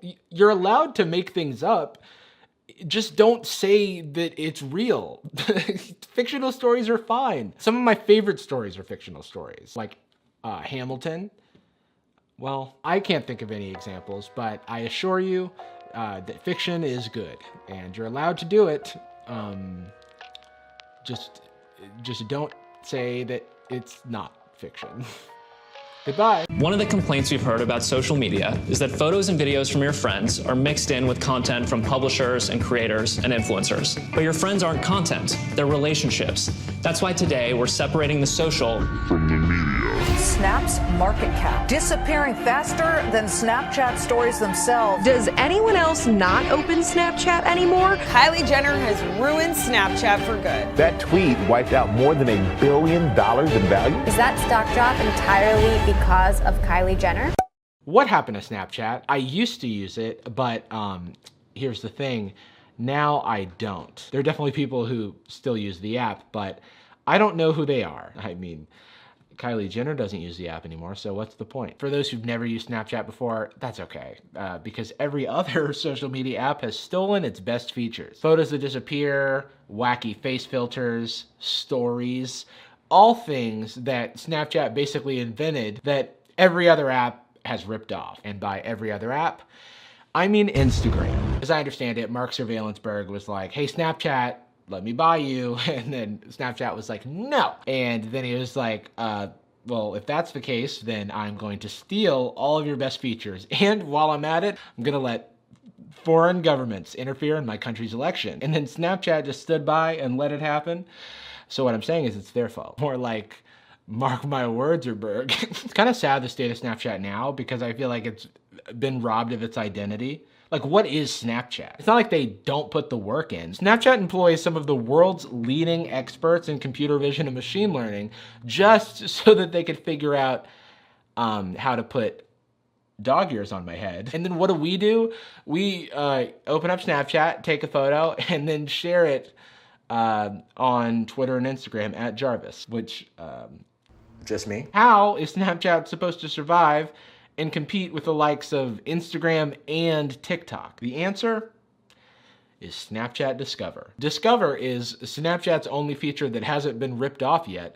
Well, that and Bitmoji, but Bitmoji aren't going to drive quarterly revenue goals. Snapchat Discover is a magical place where you don't discover anything. Instead, your senses are attacked by the worst clickbait known to man. Somehow, some way, all of the internet's worst clickbait got together and congregated into this one location. We punched someone in the chest, and this is what happened. What the hell is this? Who is this even for? It's definitely not any specific demographic because these stories are all over the place. You've got over 100 US citizens evaluated for coronavirus next to kissing tips to drive Bay wild. Ah yes, when you're concerned about a worldwide virus outbreak, but you still gotta drive Bay wild. I can't help but think these two things are related. Hey, I want to smooch, but you've been checked out for coronavirus. It turns out that the #1 tip to drive Bay wild is a clean bill of health. Excuse me, how do we get that job? How do we get that job? Because it's been my dream since I was a little boy to have traffic cone arms. The unfortunate truth is that his dad is actually a crossing guard and his mom is a stoplight, so he was born into it. Ugh, nepotism. You know, it's funny because it seems like Snapchat is investing more and more to these Discover shows because they've been really successful for them, and they'll take what they can get after Kylie Jenner erased $1 billion of revenue with a tweet. So I understand that Snapchat needed to make back that money, but at what cost? Because when Snapchat started Discover, it was meant to garner respect, like working with these major media companies. I found the video for when they first introduced Discover, and it's very funny to look at now. Because when it started, it was like National Geographic, ESPN, CNN, you know, like major media brands. And now, it's just everyone. Like 5 Minute Crafts has a show, and you know how I feel about them. I like them very much. So satisfying, you know those videos where they destroy things for fun.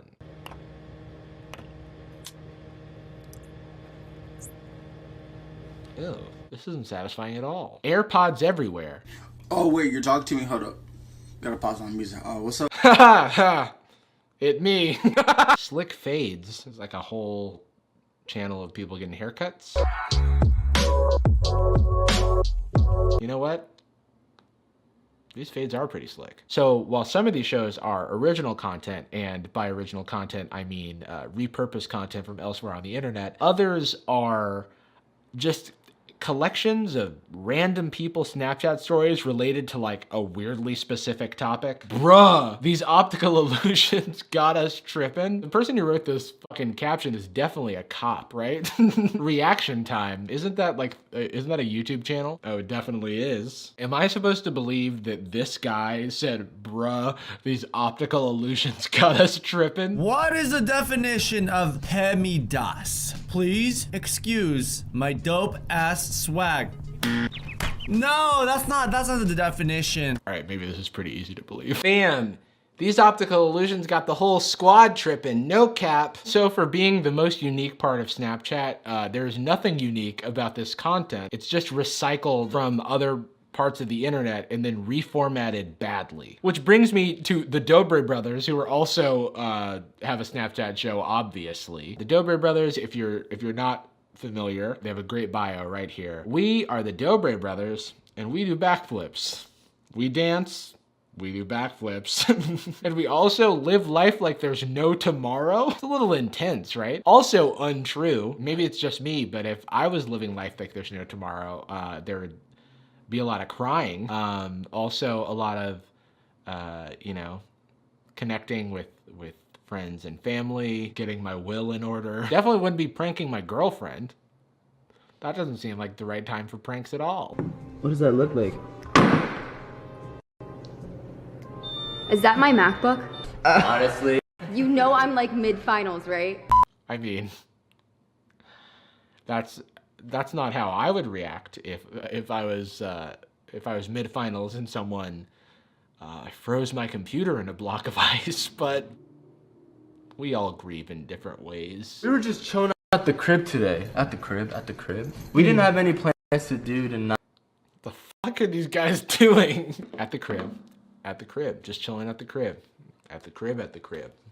Hey, no filming, no nothing. No. Until my girlfriend. You can tell that this is not shot for Snapchat because they don't even try to reframe the video. They just zoom into like nothing. So this guy's girlfriend sucks because she lost her laptop in his giant mansion. Okay. He's got to teach her a lesson. This is Maddie's MacBook. Maddie's coming over tomorrow. She's at school right now. She's going to her night class. She's at school without her laptop. And when she comes over, she's gonna come home to a frozen MacBook.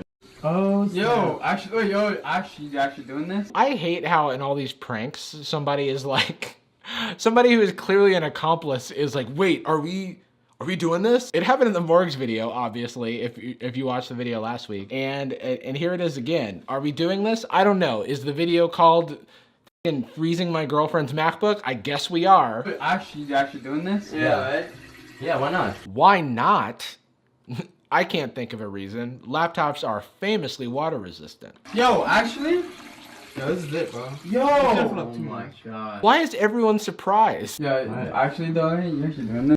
Oh, this is definitely the best prank. Yeah, bro. It's okay. I think she really likes me a lot. It's okay because she likes you a lot?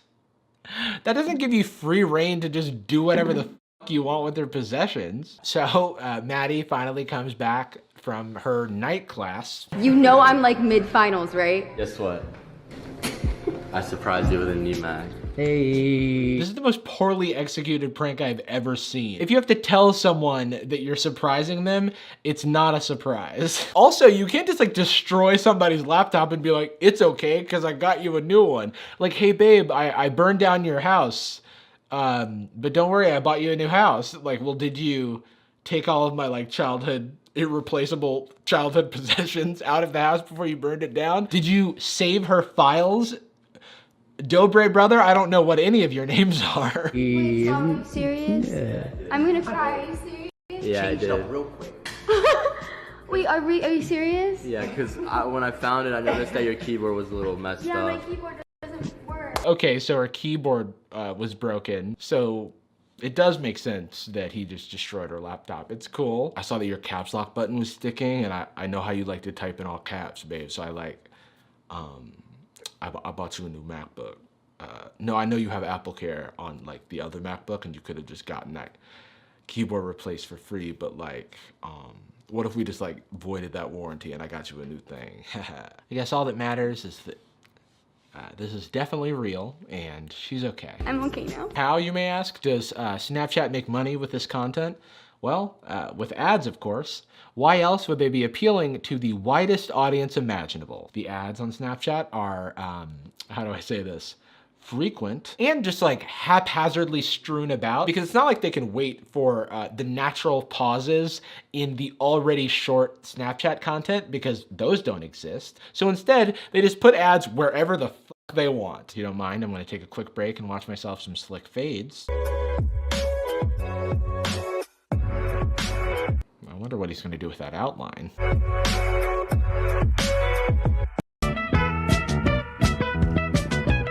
Oh, W-2s. Stop trying to get me to do my taxes, Snapchat. That's not very slick of you. Okay, so we're back, and he's drawing an outline, I presume, of the sick fade he's about to give. Another ad. Come on, Snapchat. Let me watch my... Hi, I'm Desk Jarvis. Remember earlier when I was talking about Squarespace and said more on that later?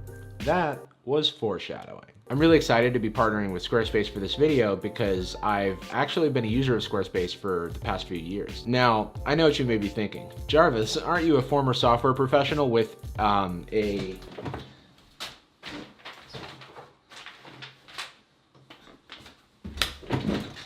comically large degree in computer science? Why, yes, I am. But because I do know how to code and build websites, I know how much work is involved in maintaining them, which is why I use Squarespace for the website of my comedy podcast about feelings, Sad Boys, which, if you don't know, you will soon. Check out squarespace.com for a free trial, and when you're ready to launch, head on over to squarespace.com/Jarvis Johnson, that's my name, to save 10% off on your first purchase of a website or domain. Thanks, Squarespace. It's my name, how cool is that? So while watching far too much Snapchat Discover content, I stumbled upon Phony Texts, which is maybe the lowest effort series I have ever seen. It's just like fake iMessage conversations with fake people, because instead of animating characters or filming real live actors, you can just type back and forth. And that's content. Do you like roses? Already a weird text to send for someone with whom you have no conversation history. That's like what a serial killer would say. Do you like roses? Like, I would look over my shoulder if I received that text from a stranger. And what do we also see? This person is in his phone as Cute Vanessa from work. I can only assume that there's a lot of Vanessas in his phone, so he needs a lot of qualifiers. Also, the title is a pun, right? Like, they're phony stories because they're fake, but also they happen on phones. Do you like roses? I'm not answering that. You didn't have to respond to this text. We've addressed that it's like a serial killer text, so like don't respond to it, right? Why? I'm not interested. Also, they play this loud ass typing noise so that you can't focus. This is like homework. This is a very slow book. Okay, so a guy is harassing a woman from work. No problem so far. She's apparently repeatedly turned him down, yet responds to his every whim and message. Homegirl, he doesn't deserve a paragraph of text. It's not what you think. Yes, it is. You ask about my favorite flowers, order a bouquet to my office. I adore the big romantic gesture, and I finally go out with you. Sound about right? He's probably like, shit, I was just curious. Jeez, you have it all wrong. No. What is this? I'm a mushy mess. I can't hold it together. Leave tricky avocados to us. Holy guacamole. All real, no drama. Are they reading the story with me? What is happening right now? No, I don't want to date you, and I don't want your roses. The roses aren't for you. Hi, are you Sarah? Sarah? Oh my God, it's Kris Jenner! Is Kris Jenner his girlfriend? Did you just attack my village? Yeah, No, she did. I didn't. Whose village should I attack? Oh, definitely Kris Jenner's. Yeah, f up Kris Jenner's village. Okay, give me 10% of your coins and I'll forgive you. You can't be serious. Trust me, she is serious. Are these women being extorted by Kris Jenner and Scott Disick? Coin Master, more than just a game. Yeah, it's more than just a game because it steals your information and gives it to Kris Jenner. Okay, where were we? Unnamed man giving girl who hates him way too much information about his dating life. I haven't asked you out in months. So, why do you think that is? I don't know. Because I have a girlfriend, and now I don't want to lose her. That's why I texted you. Today is our anniversary.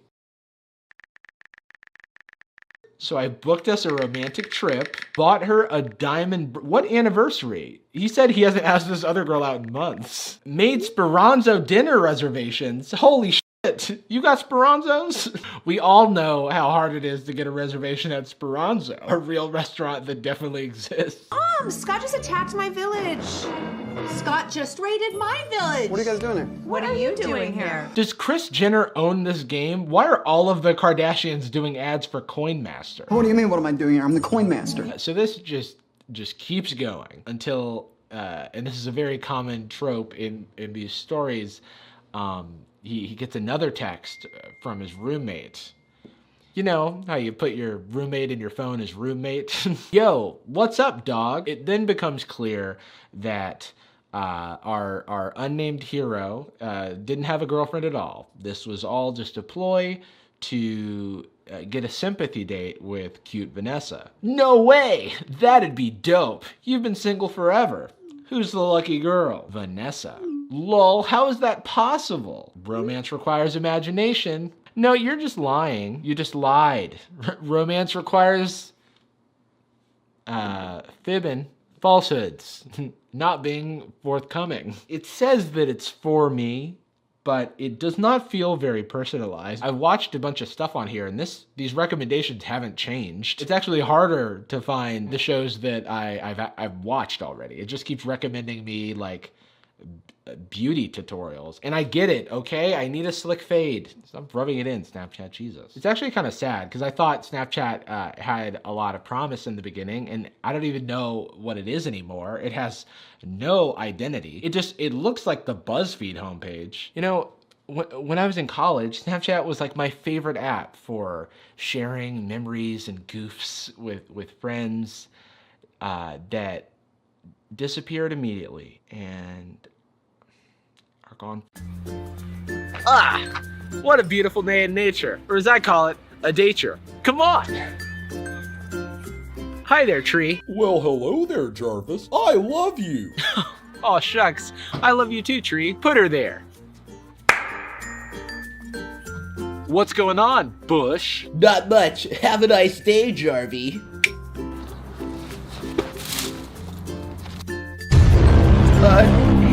Hey, Jarvis.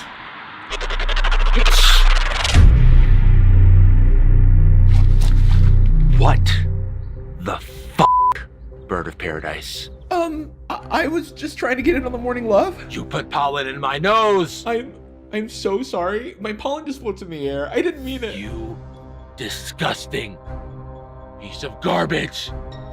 Kids live in this neighborhood. Please, it was an honest mistake. It'll never happen again.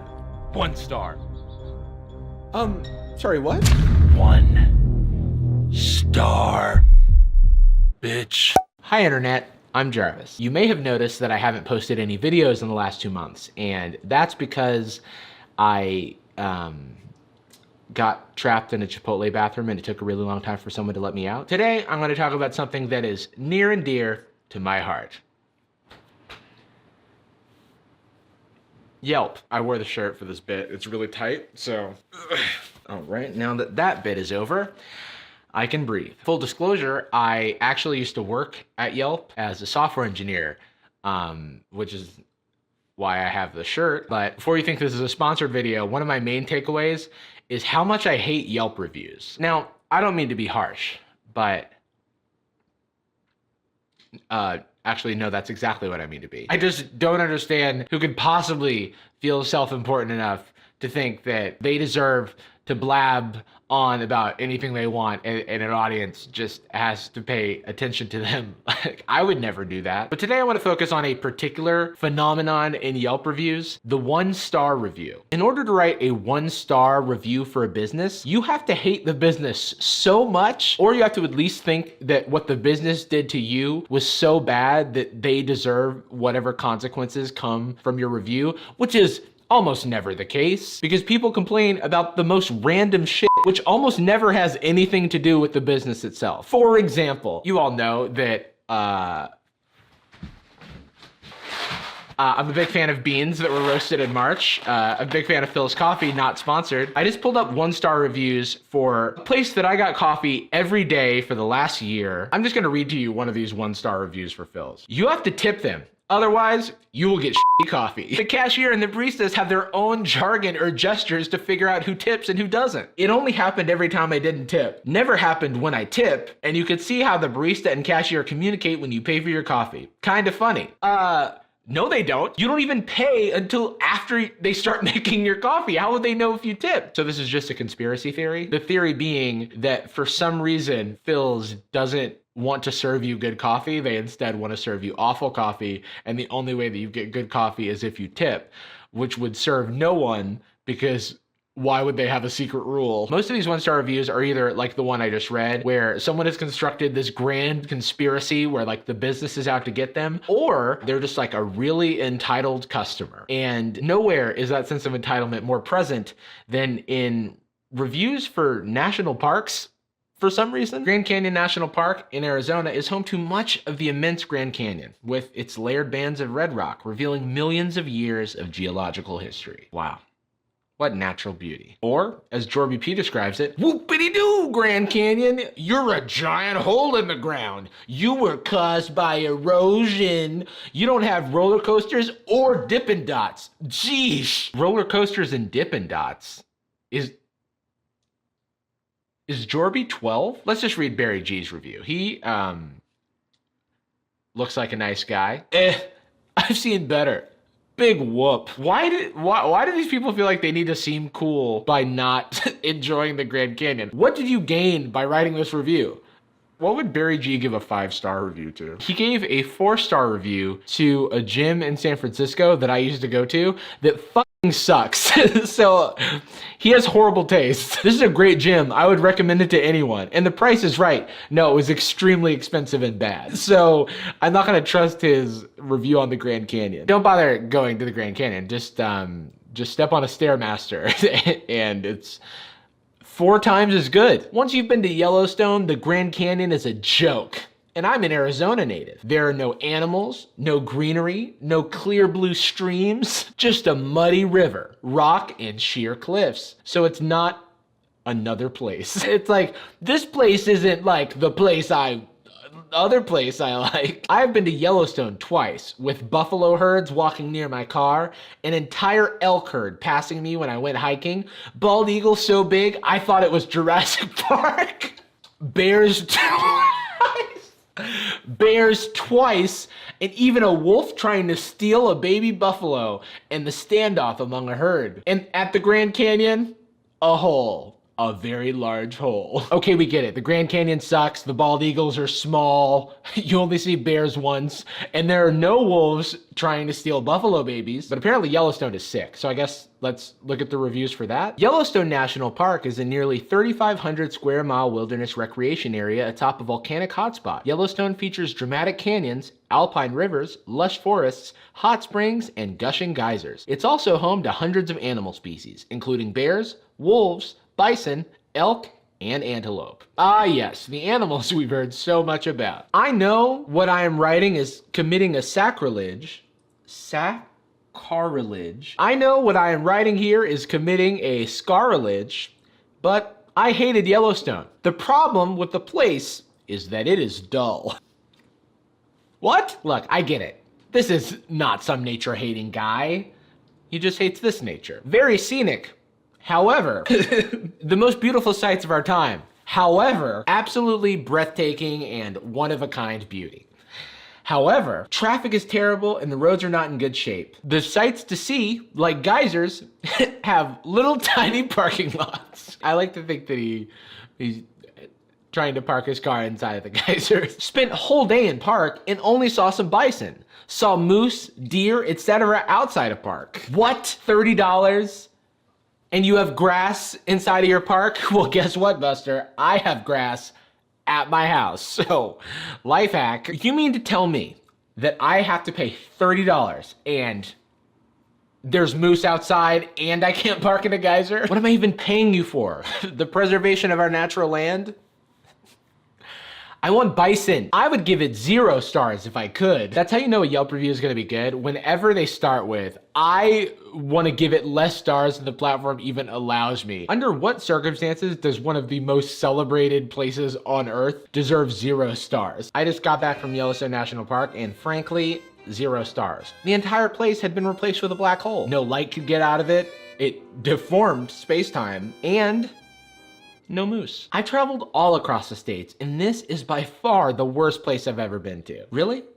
The worst place? I mean, have you been to the Grand Canyon? Apparently it fucking sucks. The park itself is nothing grand. There's mountains, trees, and lakes. The park? Nothing too spectacular. I mean, unless you count the majestic mountains that are one of their kind, the luscious, beautiful green trees. And I guess there's lakes, so clear you can see your reflection, but nothing too grand. In fact, it's probably the worst place I've ever been. The one thing that makes this place different from the other parks is the geysers. I was extremely underwhelmed. Where are you from? They look so much better in pictures. If you want a similar look, just boil a pot of water at home. Oh, okay, yeah, no, boil a pot of water at home. That's the same as geysers, because this is the 6th grade science fair. Another issue is the lack of cell phone service. Okay, here we go. There is little to absolutely no service. Wi-Fi is available in select areas of the park, and for 24 hours of this slow service, you have to pay $12. I mean, come on, are you kidding me? $12? Now, hear me out. Maybe, just maybe, there are no cell towers near the national park by design. Also, $12, not that expensive for Wi-Fi. Have you been on an airplane? The hot lunches at my school are better, and that in itself is just sad. For who? I have refused to eat several times on this trip due to lack of variety and taste. That sounds like a you problem. Let it be known henceforth that I, a Yelp reviewer, am on hunger strike until the variety of the meals at Yellowstone National Park are improved. I will have no more pretzels. I will have no more chicken tenders. If you do decide to come here for God knows what reason, maybe the reason is they want to go to the national park. It's Yellowstone National Park. No one's reading your Yelp review and going, hold on, everyone hold the phone, cease at once. Cat C has written a 1-star review. You're gonna be stuck in a prehistoric world with nothing to do and annoying tourists left and right. I don't know how to break this to you, Becky. Your name's not Becky, but come on. You might be the annoying tourist. This does kind of sound like the plot of a movie, though. A woman with picky eating habits who hates her family gets transported to a prehistoric world. You're just like plugging her phone into a tree. This summer, Becky stops getting basic and starts getting real. Oh my God, the Wi-Fi is $12? She's like eating a stick. This is worse than the food at my school. And finally, I want to jump to Glacier National Park in Montana because for some reason, they have the most Buck Wild attendees writing reviews of their experience. Warning to all first-time visitors to Glacier National Park in 2016. They wrote this in July of 2016. So they were like, 6 months. That's the relevance that I want for my Yelp review. If you are driving into the park, warn your family and friends. Speed trap alert. The speed limit between Apgar Village and Lake McDonald Lodge is 40. Not gonna tell you any units or anything, but it's 40. Set your car to 40 and you'll be just fine. I seriously thought the speed limit was 45. Now I feel like they're talking to me as if I'm an officer who's giving them a ticket. Officer, I thought the speed limit was 45. 45 what? Sorry, that's above my pay grade. This next one is from Vincenzo K. Unless you hike and get to see the glaciers, then I suppose this is a great park to visit. Hold on, let me read the title of the park. Glacier. Okay, go on. The turnouts are small and usually clogged by vehicles, leaving you with nowhere to park. Also, at the time of our visit, half of the road was closed due to snow. Okay, this is in Montana, there are mountains. It seems like a normal problem. Well, there was no snow on the mountains, and it being late June, it could not possibly have snowed there. Was there a UFO landing? Pretty fishy. You know, maybe this is just my read, but this guy's definitely been abducted by aliens. Like, there's so many explanations before aliens. What does this guy do in normal situations? They're out of the Popeye's chicken sandwich, and this guy is like, it must be UFOs. An immense disappointment. So bad that we cut our visit to Montana by 2 days and headed to the lovely Washington State. Hold on, was this paid for by the Tourism Board of Washington State? Seems pretty fishy. So, we've had some fun here, but now it's time for that fun to end because I'm going to read to you the worst review that I have ever seen. I love camping in nature. My wife is from Colorado and we live in Montana. So we've done a fair amount of camping in both Montana and Colorado. Cool, man. After staying at Two Medicine Campground in East Glacier, I would be unlikely to return to Glacier for the following. All right, here we go. There were the most number of rangers who exerted the most control I've ever experienced at any camping trip. There was prob 1 ranger for every 3 campers. maybe I'm an idiot here, but it seems like he's mad that the Rangers were doing their job. There were an extreme number of rules, which the large geriatric community helped the Rangers viciously enforce. Viciously? Also, is he just roasting old people with this large geriatric community comment? My daughter was told she couldn't take a rock from next to the lake. There were many rules on where we could go, where our dog could go, etc. It's a national park. It's protected ground. Why is he upset that, like, he can't just do whatever he wants? Man, the Louvre has so many rules and guards that, along with the large geriatric community, are viciously enforced. My daughter tried to take the Mona Lisa and they tased her. The park rangers reminded me of the TSA at airports. Serious power trip. There was extreme control of nature and bears. I sure hope so. I hope there was control of bears. What exactly do you want, Joe? It seems like you're upset that they won't let you fight a bear. To the point we were followed and inspected anytime we ate at the picnic table. Yeah, cause you seem like a pretty high-risk camper, my guy. We couldn't enjoy a picnic because we knew the Rangers were patrolling to make sure we took all our food with us when we left. You can't enjoy a picnic unless you're allowed to litter afterward. You know who likes leftover food that's just lying around? Bears. Just a thought, the Rangers might not like the bears going where the people are. Also, every time I say Ranger, I think of Power Rangers. Rangers! Someone has left trash at the picnic tables. The bears are approaching. Needless to say, we saw no animals other than birds and one mountain goat at Logan Pass. The goat had a huge tracking collar placed by the forestry. Very artificial. Is he saying the experience was artificial because the goat had a tracking collar on it?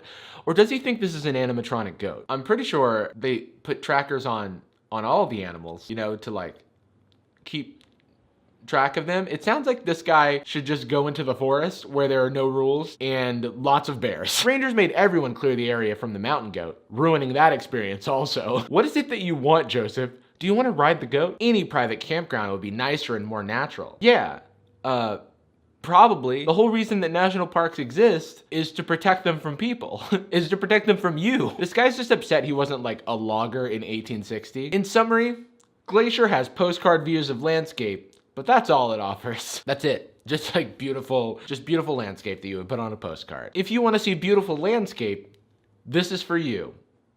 Your 1-star review is, I mean, if you want to see beautiful landscapes or something, like, by all means. Me being from Montana, I would drive there again for a day or so. So you'd go back. Does he not know that he gave this this park a 1-star review? If you want to get out and experience nature and wildlife, this isn't for you. And you will have the Forestry Service against you. What did you do? And we're done. This video well, it's not sponsored. It's the opposite of sponsored. By Team Trees. What is Team Trees, you ask? Well, it's a very large YouTube collaboration started by Mr. Beast and Mark Rover, who have been working on this for the past couple of months, with the goal of somehow planting 20 million trees. How are we gonna do this? Well, oh, okay, no, we're gonna donate. In fact, if you head over to teamtrees.org, you'll be able to donate as many trees as you want. Any amount of trees. And the proceeds go directly to the Arbor Day Foundation, which is one of the longest running tree planting NGOs. $1 equals 1 tree planted in an area that needs it most, so no donation is too small. In fact, take screenshots and hit me up on social media with your trees that you donated, even if it's, you know, just 1 or 2 trees, and I'll be like liking and replying to comments all day. I'm also, just this once, gonna choose someone who donates to be next week's shout out. So, ready, set, go plant some trees.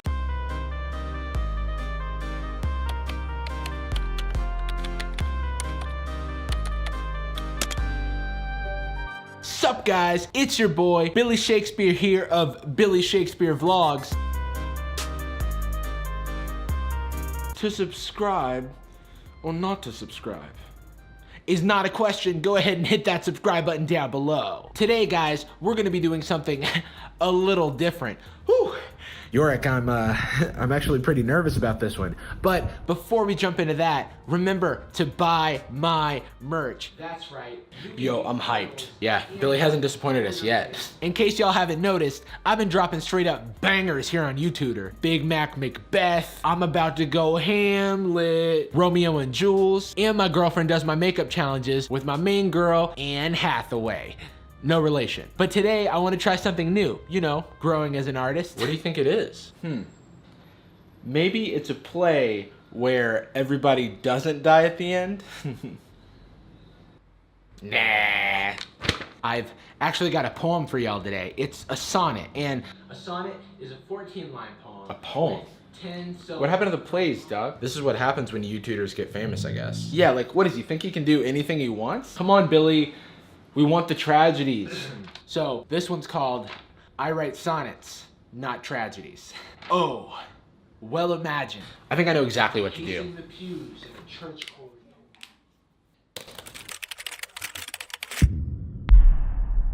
Whoa, Billy just posted again. Again? He must have read my comment. We need to talk ... emotional. This must be serious. I really didn't want to make this video. Oh, come on. It's another one of those honest videos where they try to win back our affection. I just feel like I disappointed you guys.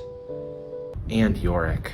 Sorry, Billy. He just doesn't get it. He's supposed to be making content for us. We made him. Yeah, where does he get off trying new things? I just wanted to feel, oh God, this is so embarrassing. Is he fake crying? Like, there are no tears. I can't edit this out. I can't edit this out.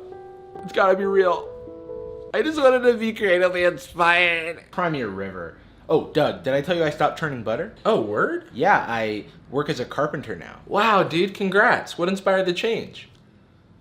Just wanted to try something new. Did I just compare myself to Shakespeare? Today is a very special day because I'm gonna talk about the personal connection that we all have with our favorite creators and how that shit can get straight up toxic. On a related note, if you've been missing tech videos from me, I have a very special announcement at the end of this video, so be sure to stick around for that. Or just skip to it. I'm not your dad. So something I've been struggling with lately is my identity on the internet. Like, depending on who you ask, I'm either a big YouTuber now and all of my old videos used to be so much better, or I'm a small YouTuber and I'm making fun of big YouTube channels because I'm jealous of them. And honestly, that's both a lot and a little to live up to. Ever since I started making commentary videos that have gotten a bit of a following, I've been getting comments and messages from old viewers of mine telling me to go back to the stuff I used to make, or that I'm not being true to myself. Like, I've already sold out because I haven't made a tech video in a few weeks. And it seems like this happens to everyone who gets a following at a certain point. Someone commented on my Instagram, I feel like you're trying too hard to be someone else now. I miss when you used to be yourself in your lip sync videos. But what's funny to me about these comments is that people say this stuff like they're a really close friend of yours and they're like sitting you down for an intervention. Jarvis. Oh, thank God I found you. I need you to be sitting for this. I am. What's going on? It's your videos. I just feel like you haven't been true to the Jarvis that I know. And as a friend, I really thought I should tell you that. Oh. Wait, I'm sorry, who are you? Who am I? Come on, I've seen at least like 5 of your videos. So, you're a YouTube subscriber? I mean, technically I haven't subscribed yet, but at this rate, I don't even know if I'm going to. And we don't know each other. Yet? Get out of my house. I actually don't really mind these comments because I know they're coming from a good place, and for the most part, the community has been like really supportive of the growth of the channel. But there's definitely a vocal minority of people who feel very entitled to the kind of free content that I put on this website, which really isn't all that surprising because when we connect with something, it can take on a personal importance, and then it can begin to feel like that thing belongs to us, which it's kind of beautiful when you think of it like that. But like, even if you feel some ownership towards a creator's output, that's on you. It doesn't mean that the creator themselves really owes you anything, which seems like it should be common sense. But just this week, I was watching Shane's Jake Paul series, and there's a part where they show all these kids arriving to Jake Paul's house because his address leaked. And let's just watch it because it's infuriating. Like, couldn't you Google Team 10 House and it would pop up? Yeah. Another thing that people seem to believe is that Jake would leak his own address so people would come. Like, why would you want around 50 to 70, 80 people outside your house at all times? Hey, don't pound. Guys, don't pound. Knock. Knock is courteous. Actually, what's courteous is not showing up to someone's private residence. And I don't blame the kids here because they don't know any better. I mean, Jake Paul himself did this to Post Malone. I blame the parents. We have to do better. Jake definitely doesn't want that. None of us in the house wanted that. Teensy, the wall. Get a piece of it. Get a piece of the what? This is somebody's house. You can't just like break off a piece of their house as a souvenir. This is like vandalism, trespassing, and theft. It's a house, not like sand from an exotic beach in Spain. Hey, whose Lambo is that parked outside? It's mine. I got it from Beyonce's house. You stole Beyonce's car? I mean, technically, we made her famous, so it belongs to all of us. That's just not how this works. Gentle, they make you famous. Gentle with the children, they make you famous. Gentle? He's just standing there. He just wants you to leave his home. Remember, you guys make them famous. You guys give them paychecks. Who is this lady? Why is she trying to like rile up the kids like that? We give them paychecks. We make them famous. Tell them to be gentle. Unsubscribing. Yeah. What? I didn't hear this or when I first watched this. That is exactly, that's like the level of entitlement. It's like, what? What? I can't come into your house whenever I want? Unsubscribing. Wasn't our fault. There's no way we would want that. But the whole world thinks that we wanted to make a spectacle of ourselves, or Jake wanted to make a spectacle of himself. They did, though. You can't expect us not to come when you're giving it out. Yeah, actually, I can expect that. First of all, the address leaked. Second, like, even if it hadn't leaked, there are tons of public addresses to private places, like the White House, Google headquarters, my place, but don't show up. Don't do it. Sure, Jake Paul is like famous because of young kids like this, but what they're paying for with their eyeballs is the content itself, not like entitlement to his private life. Like if I go to Guy Fieri's restaurant and I buy myself a Flavortown sandwich or whatever it is he sells, my transaction is over when I pay the money and get the sandwich because I got what I paid for. I'm not about to also like roll up at Guy Fieri's house and be like, hey Guy, can I use your pool? No. But I make you famous. I give you paychecks. Also, Guy Fieri actually doesn't have a pool because it would put out the fire on top of his head. I cannot believe I'm defending Jake Paul. But we gotta step up our parenting game in 2019. And this isn't really an isolated incident. Like you have Mac Miller fans bullying Ariana Grande on Instagram because they blame her for his untimely passing. And you have like Ariana Grande fans bullying Pete Davidson off of Instagram because they don't think that he's good enough for her. And then you have Keller Marie Tran also being bullied off of Instagram. Wow, Instagram really needs to step their game up because people didn't like her role in a movie. And then in a strange twist of events, it turns out that half of the people harassing her were Russian bots. 2018 is a weird time. But anyway, what I'm trying to say is on social media, the line between content and content creator is blurred. Bo Burnham, one of my favorite comedy people and OG YouTuber, got at this perfectly when a heckler told him that she loved him while he was on stage. I'm giving you attention, girl that's wooing. Are you happy now? You love me? That's very nice. You love the idea of me. You don't know me, but that's okay. It's called a parasocial relationship. It goes one way and is ultimately destructive. But please, keep buying all my shit forever. Parasocial relationships are necessary to a YouTuber's success, but it's a double-edged sword because it can lead to frustration when the viewer doesn't get what they want. Like when they comment on every single one of your Instagram posts to check your DMs. Really, man? Check your DMs. Or when they ask you where the new video is, despite the fact that you've been very vocal that you're working on one.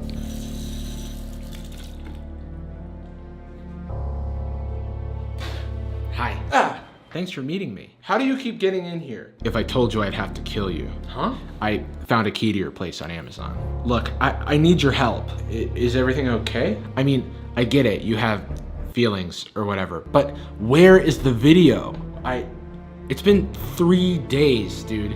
My channel's not even... I'm tweaking, man. I've been having to watch Logan Paul. I think I'm going into debt from all this Maverick merch I have to buy. And I've been using the term savage unironically. Wow.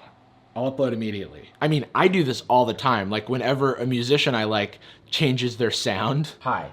Interscope Records? Yeah, I'm calling about every Maroon 5 album for the past 8 years. I get that Moves Like Jagger was a really successful song for you guys, but we all missed the soulful pop stylings of Adam Levine, Jesse Carmichael, and James Valentine. Hello?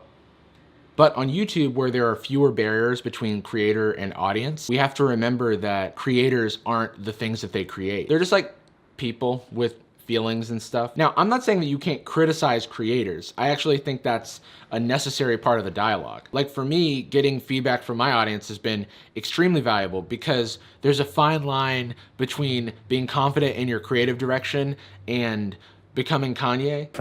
For me to say I wasn't a genius, I would just be lying to you and to myself. Steve Jobs or Walt Disney, Howard Hughes, David Stern, Michelangelo, Da Vinci. Though, I did compare myself to Shakespeare at the beginning of this video. I just want us all to be aware that there's a human being on the receiving end of the comments and expectations. And I see this as one of the primary contributors to creator burnout, which we've been seeing a lot of people talk about recently. This and the YouTube algorithm. I feel like I got off topic. Where was I?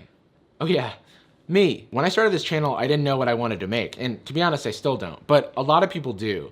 They're like, I know what I'll do. I'll make a YouTube reality show for members of a royal family who've decided to give up their silver spoon and pursue careers as entertainers at a circus. It'll be called From Crowns to Clowns. But I didn't have a billion-dollar idea like that. I just started YouTube as a way to entertain and share with people. And for those who saw me as a tech channel, this was actually never intended to be a tech channel at all. Like less than half of my videos are even tech related, but due to the way that the YouTube algorithm works, some people probably only ever saw my tech videos and just assumed that's who I was. I've always liked helping people and sharing what I've learned in life, school, career, like whatever, you know? But I wasn't in love with the idea of working in the tech industry and making tech videos all the time. I just didn't want tech to take over my creative life and my work life, but I think I found a solution where I don't have to choose. So I have an announcement to make. I'm starting a brand new channel. It's gonna be for like lifestyle stuff and vlogs, including but not limited to tech. If you go there right now, you'll actually see a video I did about beginner mistakes that programmers make. And in the future, you can expect videos about like growth and development and adulting, all the stuff. I'm starting a separate channel for these more utility-based things, partly because #the algorithm, and also because I want this to grow into its own independent thing. I'm trying to diversify, trying to build an empire here. Delusions of grandeur, that's like a theme in this video. Anyway, that's all I have for today. I'm excited, I hope you're excited. I'm gonna keep making stuff, and if you don't like it, sorry.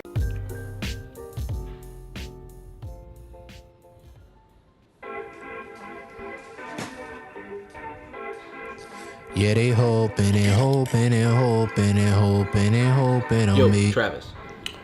Yeah? What song is this? It sounds super familiar. Oh, this is Jake's new single. Let me put it on the screen. Yeah, they hoping and hoping and hoping and hoping and hoping on me. I'm Jake. No relation. Who? You know, Canadian rapper and former child star, Jake. Oh, you know what I thought this was? It sounds exactly like God's Plan by Drake. Please. They're totally different. Lord scheme. Lord scheme. Whatever. Whoa. What's up? I just got an ad for the Jake concert. Oh, for real? Yeah, it's almost like Instagram was listening to our conversation. That's ridiculous. It's just a coincidence. Yeah. Yeah, you're probably right. I don't wanna get demonetized, I don't. Yeah. Speaking of Jake, wasn't that the name of the kid who used to look just like you in middle school? Who? The one everyone mixed you up with? I thought it was Jake or like Justin or something. Oh yeah. That was straight up racist. Oh my god. What? I mean, we looked at... It was Justin. He just showed up in my suggested friends on Facebook. Wow, that's crazy. Apparently he became a software engineer? Oh yeah? What a loser. But seriously though, these algorithms are getting pretty creepy. Like, maybe they are listening to us? No, it's probably like a 6 Degrees of Kevin Bacon thing, you know? I bet he's friends with a lot of our friends from middle school. Yeah, I guess that does make sense. Man, you have an explanation for everything. By the way, dude. Yeah? I've been digging your style lately. It's weird to say, but you dress exactly how I would want to dress. Like, where do you even buy a shirt like that? You know, you know what? I forget.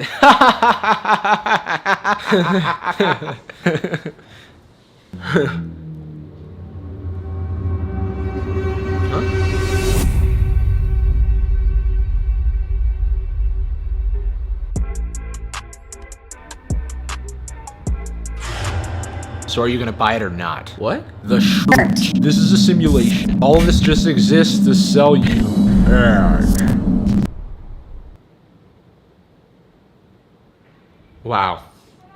Wow, you're right, this is a simulation. Nobody uses Facebook anymore.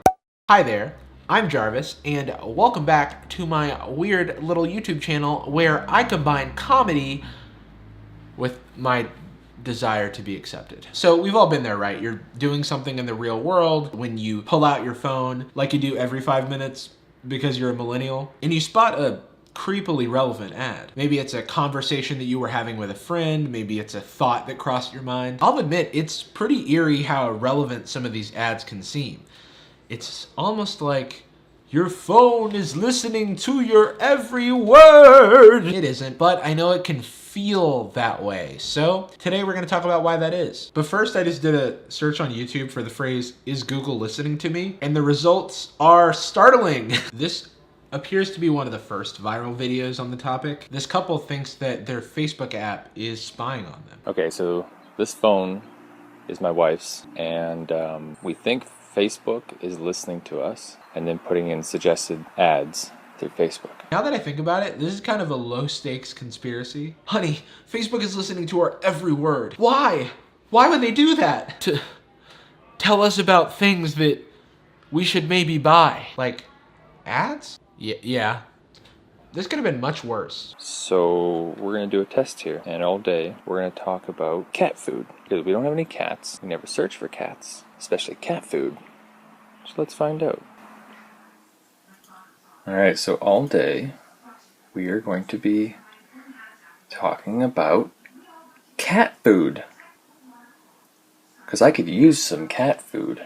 Well, the cat is almost out of food, so we might need some cat food. we should buy some cat food. What is happening? All of these videos have this. Because they think their phones are spying on them, they test it by talking to their phones in like the most unnatural way. Even if Facebook was listening, these aren't conversations that people actually have. Cat food, guess I'm out of cat food, gonna have to buy some new cat food and go to the place where I buy the cat food, which is the Petco. Petco's... I wanted a job as a telemarketer, but I got stuck with this. I mean, I get it. I realize if I put myself in their shoes, this can seem really concerning. But come on. Weird, I got an ad for cat food. And there you have it. Cat food. So, I guess Facebook does listen. Oh, by the way, this came in 2 days later, I think. Case closed. I waited 2 days, and now the thing is here that I said would be here. Conspiracy solved. The fact that they have to wait 2 days makes it seem like it's the slowest magic trick of all time. Come one, come all. Watch as I make this dollar bill disappear. Whoa, cool. And now we just have to say the magic words, abra, cadabra, trade with a link cable, alakazam. It's still there. Give it like 2 days. So a couple things here. First, the app isn't open, so that would mean that Facebook was recording in the background, which isn't a feature that Apple exposes in their SDK. So Facebook would have to be like deliberately hiding this information from Apple, which is a thing that can happen. Like Uber did this, but it seems like a reach. And two, it's a coincidence. Like, I make fun, but this video is pretty innocuous. They're obviously just making it to share a thing with friends, but now millions of people have seen it, and so it kind of serves to like propagate this conspiracy theory. Let's look at the comments. Makes sense. Facebook probably has the most users on any website in the world. Only explanation is the government is using Facebook to spy on us. Only explanation. Watch this video get magically taken down. It's just concerning to me. People are taking this at face value. Did they not see the giant cut to 2 days later in the beginning of the video? And there you have it. Cat food. Hey guys, so it's been about 2 days and my $1 bill from earlier has turned into $10. The only explanation is that the Facebook app is multiplying my money somehow. Gotta get rid of Facebook. So if you thought a 2-day turnaround was scary, this next video is gonna spook your socks off. Is Google listening to you? Live test. It says live test in the title, so you know it's scientific.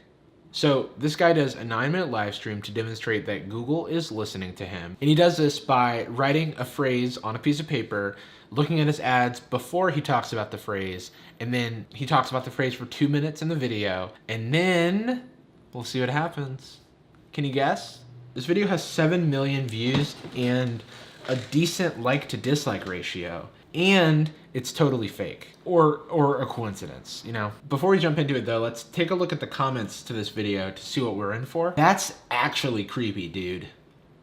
You know, if Cheesy Charlie is creeped out, you're in for a real spook. I'm here before this gets deleted by YouTube, XD. Another person who's like thinks that this is blowing the whistle on some huge cover-up. That's how real people think this is. Which brings me to an important point. If this scandal was real, don't you think we'd hear about it? It would be like the biggest news. Today I'm going to be doing a live test to see if Google is always listening on your microphone. So I've written down a subject that we're going to talk about on a piece of paper. I can't speak it out loud yet because we got to do a test first, but this is the subject we're going to talk about, okay? It's not like it's something I've ever searched for in the past, so it's not gonna be on any of the websites it shouldn't be on any of the websites that we go to.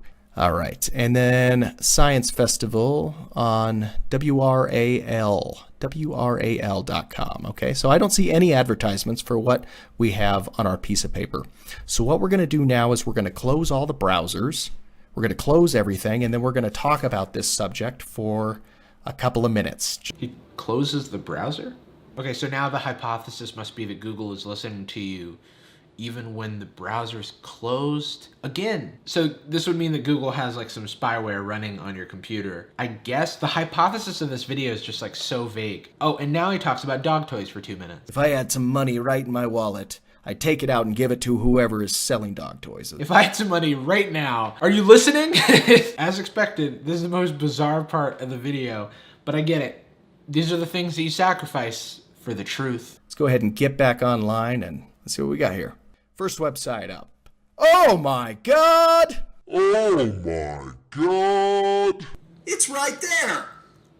Goodness gracious. Are those obvious as dog toys? Like, I've had dogs before and even if I was like staring at that, I would have to like zoom in to determine whether or not it was a dog toy. But this guy like instantly knows. It's a little suspect. Now, when I first watched this, I'll admit it was pretty compelling, but a couple of things. It's a live stream, which makes it seem like a more legitimate test, but you can live stream a pre-recorded video, so it could be edited. Like, how did he know that 2 minutes was enough time for these changes to take effect? Like, did he do a dry run? It all seems too convenient, you know? He's also logged into his Google account, so, I mean, I was able to reproduce this. If you just Google dog toys a bunch, you can get dog toys across your different accounts. Kind of sucks because now I'm getting like ads for dog toys everywhere, but we'll talk about why later in the video. So let's click on that ad and see where it takes us. Well, everybody, I think that is conclusive evidence that your microphones are literally always listening. No, it's not. You clicked on one link. You gotta have at least some amount of doubt, right? Like even if this was real, he was so ready to accept the first sign as conclusive when it's circumstantial at best. This guy would be a horrible detective.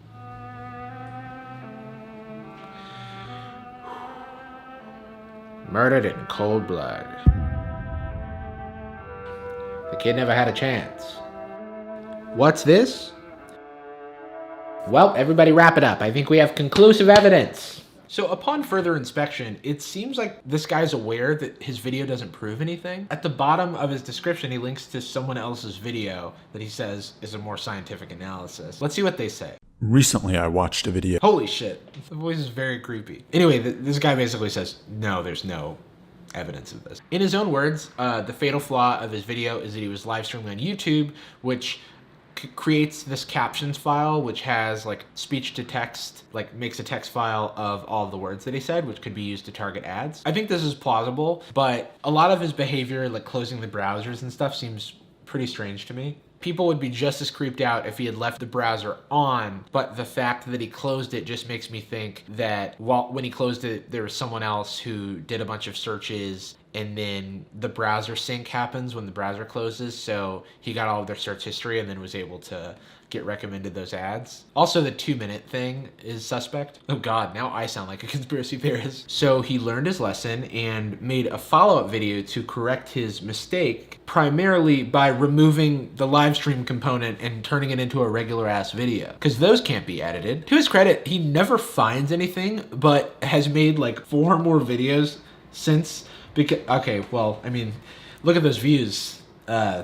I get it. For a time, I was putting like day in the life of a software engineer in like every video because I just wanted them to get views. I think the reason that it's so easy to believe that Facebook and Google are listening to your conversations is because the alternatives are hard to accept. Like maybe these huge corporations like Facebook and Google and hundreds of other companies are building complex profiles based on your behavior and user data of you and your friends.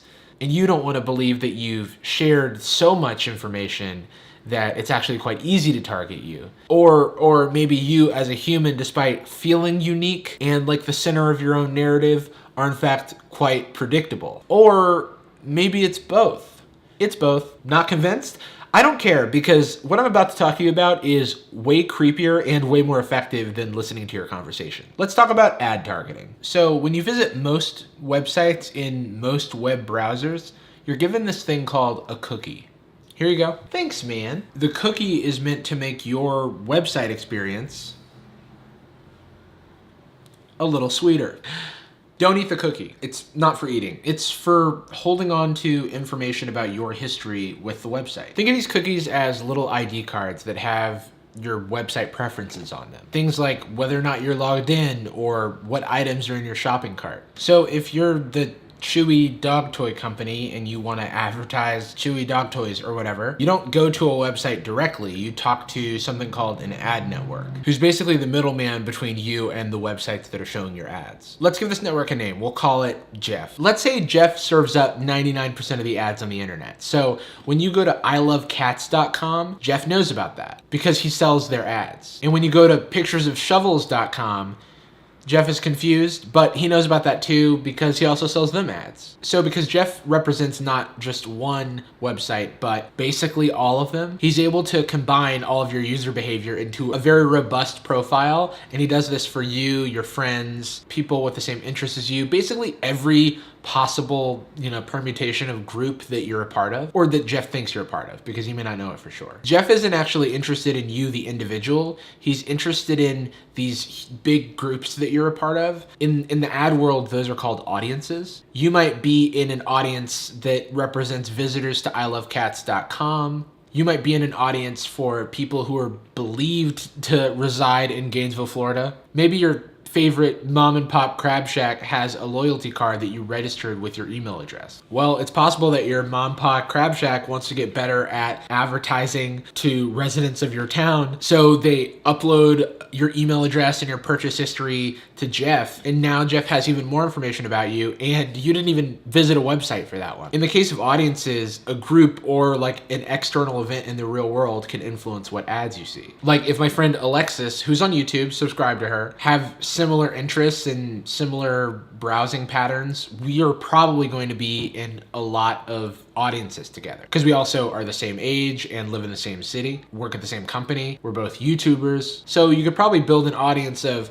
hobbyist YouTubers who are in their 20s and work at Patreon, which would also include Mayuko. So we've got our little test audience here that I'm a part of. And let's say I search for Childish Gambino tickets because I know he's coming to town in September. And then maybe in person, I tell Alexis that I'm interested in going to this concert, and she gets back to her computer. And what does she see? Oh my God, it's an ad for the Childish Gambino concert, spooky. Like I was saying before, you can also see ads based on real world events. Like maybe in another concert example, popular Canadian rapper Jake is coming to San Francisco and his tour promoters target an audience that's like, 18 to 35 in San Francisco, which includes me. And then I hear Jake's song on the radio because the reason that he's touring is because he's a popular musician. And then I see an ad for his concert and I like conflate those two things and I'm like, whoa, they're listening to me, man. And these ads are relevant as they're intended to be. That's like the whole point of these systems.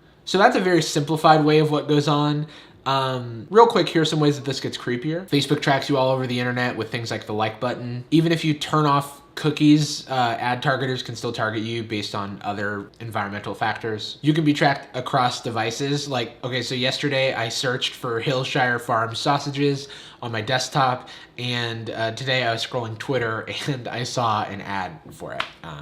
So that's a thing that happens. Some networks share information, so it just allows them to get even better at doing this. There are just so many ways that you get tracked on the internet, and none of them are Facebook and Google recording your conversations. But it doesn't matter because they have much more relevant data. For the most part, it's just interest and behavior data, not like personally identifiable information, except on Facebook, because you gave that to them. Once you know a bit about ad networks and how much information they have at their disposal to target you, the examples from earlier, to me at least, seem a lot less creepy. The cat toys couple from earlier, humans are not truly random. They're influenced by their environment in every way, basically. So even coming up with the term cat toys was probably influenced by the environment. Maybe a neighbor got a cat. They are trying to be random. They think of cat toys, not knowing it's subconsciously coming from the neighbor who just got a cat. And that neighbor, because they just got a cat, Googles a lot about cat food, maybe. And the couple exists in an audience with their neighbor because of the geographic connection, like they're very closely related people, and they probably have similar IP addresses and stuff. And so, boom, you're getting ads for cat food because of the search behavior of your neighbor. Here's a couple of other things to keep in mind. It's human nature to search for meaning in coincidences. There are billions of users on the internet every single day, and so billions of ads are being served. There's bound to be some wacky ad stories. And for the ones that aren't coincidences, we are completely out of touch with how much we're being tracked. If every day we had to personally hand Mark Zuckerberg a document of all of our browser activity and preferences, maybe we'd be more in touch with it, but we're just so used to giving this stuff away that, when you get targeted in a certain way, it's just like, how did they know? And then you realize that you passively let it all hang out. You can actually look at your ad profiles, like how advertisers see you on Google and Facebook. I'll leave some links down below. A lot of this ad profile and targeting stuff has been publicly available information, but I mean, it was in your settings in the terms of service, so you probably never looked at it. By the way, this is like the entire business model of pretty much any ad-based service. If the service is free, then you're probably the product. That's true most of the time. And there's also probably a lot of confirmation bias in the creepy anecdotes. Like you, as an individual, you see thousands and thousands of ads per day, but the ones you remember are gonna be the ones that struck you as odd or creepy or relevant or whatever. If you counted up all the ads that you're served versus the ones that are relevant to you, you'd see that they're not actually that good, but they're taking the shotgun approach. I haven't even talked about the fact that it's technically infeasible to do this, but I'll leave some resources. You can do your own research on that one. If I haven't convinced you yet, I probably won't. One of my favorite podcasts, Reply All, did an episode about this, and people remained pretty staunch in their beliefs. All in all, I don't think that Facebook and Google are listening to your conversations, but I do think the way that they track us is pretty creepy. That being said, I don't think ads are inherently a bad thing. They're the money engine that runs the internet, but they're so integral to the function of the internet that they can be abused. I'm not a big fan of blocking all ads on websites because it is how these websites make money. Like, this is how your favorite websites make money, probably. I'm able to further invest in this channel because of the money that I make from ads. So if you block my ads, it's kind of like being a movie buff that pirates all their movies, and I mean, who would pirate a movie? So in closing, I hope you feel like a more educated internet citizen, and thanks for making it this far, because you just helped me clock in 20 more watch time minutes for the algorithm. I'll leave some resources down below where you can learn how you're being tracked and, you know, get yourself tracked less or to your comfort level. For what it's worth, I haven't done any of this because it doesn't concern me very much, but you may be different. That's all I have for today. This video took for fucking ever, so I hope it shows. But yeah, see ya. Women. How do they work? It's a question as old as time. But lucky for me, it just took one search on TikTok and I found all these nice boys willing to explain the ladies to me. Oh, I'm sorry. Females. Oh, that's wrong? All of it? I shouldn't be getting any advice from TikTok. I should know better by now, and I should stop talking to an off-screen person that isn't really there? Well, if you say so. Alpha male pickup artists are not a new thing.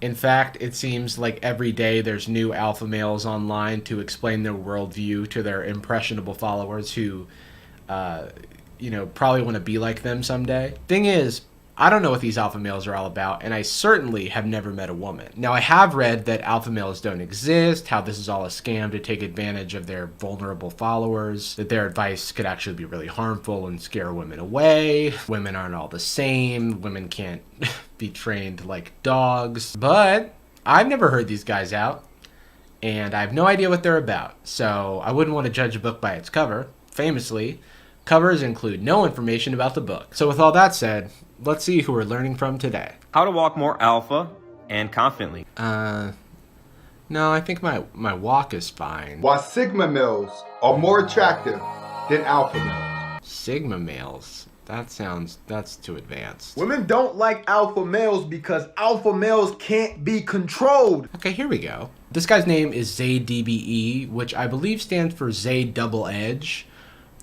You know, like a sword, or like an attack from the Pokemon games that does 120 base damage but inflicts you with recoil. Like that. Speaking of not judging a book by its cover, Zay here has his own book that is called Stop Getting Left on Red, Get Nudes Instead.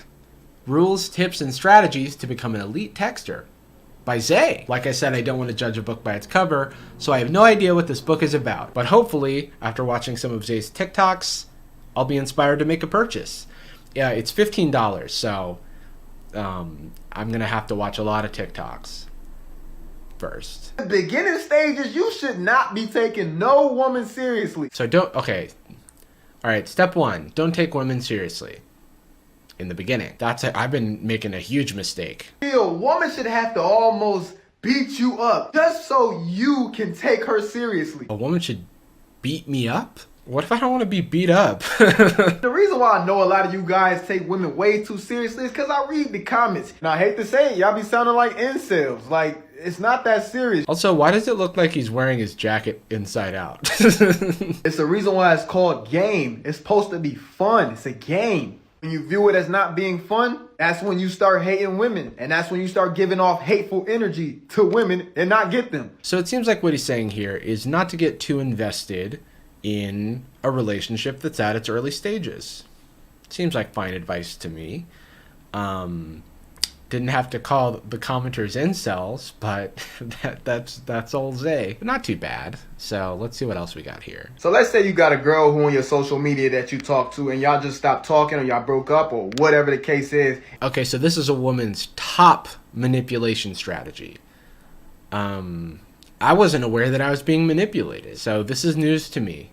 This is educational. And she wants to show that she's moving on and she felt like you just lost something good. She will take indirect pictures to show that she's with another guy, but not actually show him. What she do is she take pictures of empty wine glasses or showing that she's on a date. What if she's on a date though? Women are so crazy, they'll be with their homegirls taking indirect pictures, making it seem like they with a dude just to fuck with you. Okay, so if a woman is posting photos online, that's about me. It's all about me. And she's playing games to get in my head. It's really a test just to see how fucking weak you are. And weak men, what they do is they go and call and blow up her phone mad. She's not just enjoying wine. Why would a woman just enjoy wine? She's saying, Jarvis, I'm testing you. I'm manipulating you. Oh, this is great. Guys, I just checked Instagram, and I think I'm being manipulated by like 100 people. A strong dude, he ain't gonna say nothing. If you stay strong and don't say anything, she's gonna come back, because when a woman is done with you, she's done with you. She's not gonna try to manipulate you. Wait, so if she's not posting wine on the gram, then she's done with me? And if she is, then she's gonna come back. Okay. A little 5D chess, but I think I'm following. So if I want a woman to come back, I don't say anything. I've been attracting all my exes this whole time. There is a reason why American women are so hard to deal with and are so arrogant. And that reason is because the average American guy is a simp. You're literally programmed to be a simp. I've been programmed to be a simp? That's news to me. This is why I always seek learning. That's why nowadays, if you're a man who stands on principles and you say whatever the fuck you want. Alright, I've got to stand on my principles. I don't know what that's going to accomplish, but I guess I'll be taller. Mr. Charbonnet? Yeah, it's Jarvis again. Can I stand on you? Because today being a man is foreign. It's toxic masculinity. Real men don't let women tell them what a real man is. Real men is gonna die on their principles. Mr. Charbonnet? I got another favor to ask. Okay, so we can't let American women tell us how to be men. So we gotta let this guy tell us how to be men. And then we need to die on our principles. Real men is gonna die on their principles, whether they right or if they wrong. Okay, die on principles, right or wrong. Okay. Shit, ask MLK. Ask MLK. You can't. Oh, no, right, yeah, no, I can't. Ask Malcolm X. Ask Malcolm X. You can't. Oh, no, I can't. Shit, ask Osama bin Laden. You can't. Be more like Osama bin Laden? They all died on principles. And because most men don't have any type of principles, this is why you see what you see today. Men are alive? Sorry, I'm having trouble putting this one together. Woman loses all hope in men after 2 to 3 heartbreaks. Why does it always feel like he's yelling at me? Let me put you onto some advanced game. Advanced game? I haven't even taken intermediate game. Women are emotional beings, which means they feel their emotions deeply, whether it's joy or if it's pain. I feel my emotions deeply, and I'm not sure if that makes me like a beta male simp cuck or like what. I gotta keep. This is why I need an intermediate game. A heartbreak to a woman hurts just as much as them grieving over somebody's death. So when women break, they break like glass. Women are glass. And they never really fully recover. And most of them don't go to therapy. Why is he using the Steven Universe song? I hope this doesn't get claimed, but it also doesn't.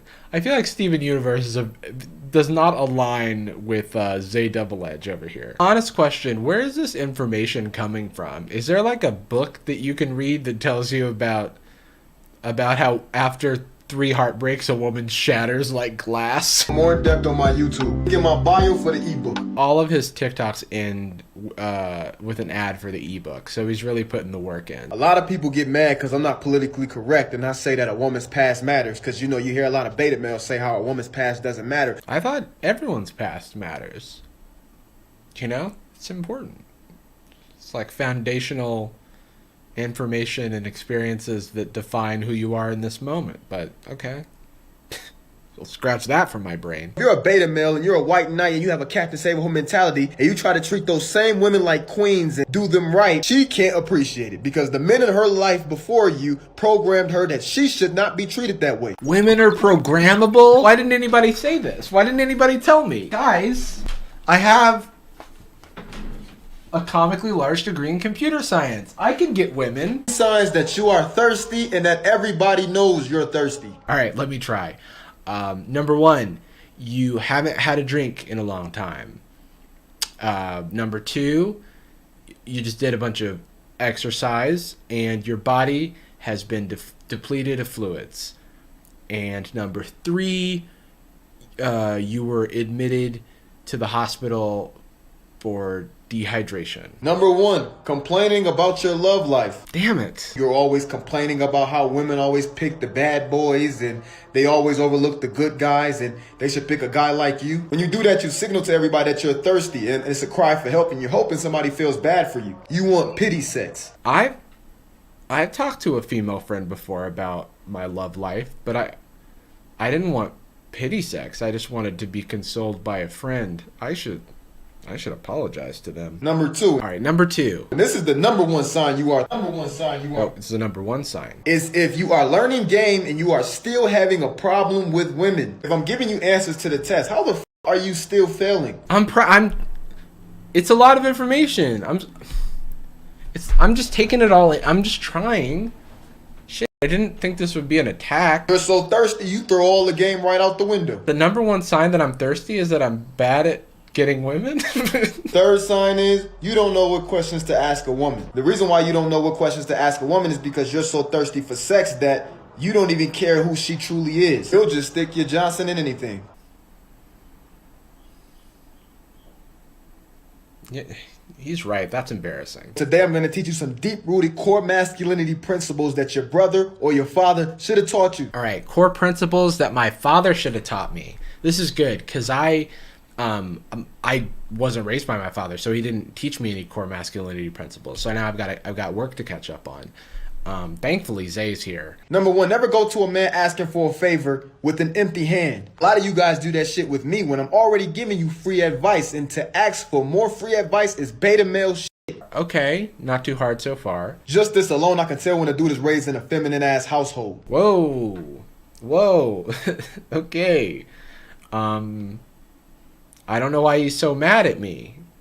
Zay, why are you yelling? I didn't choose my household. Why am I having to defend myself? Lower your voice, please.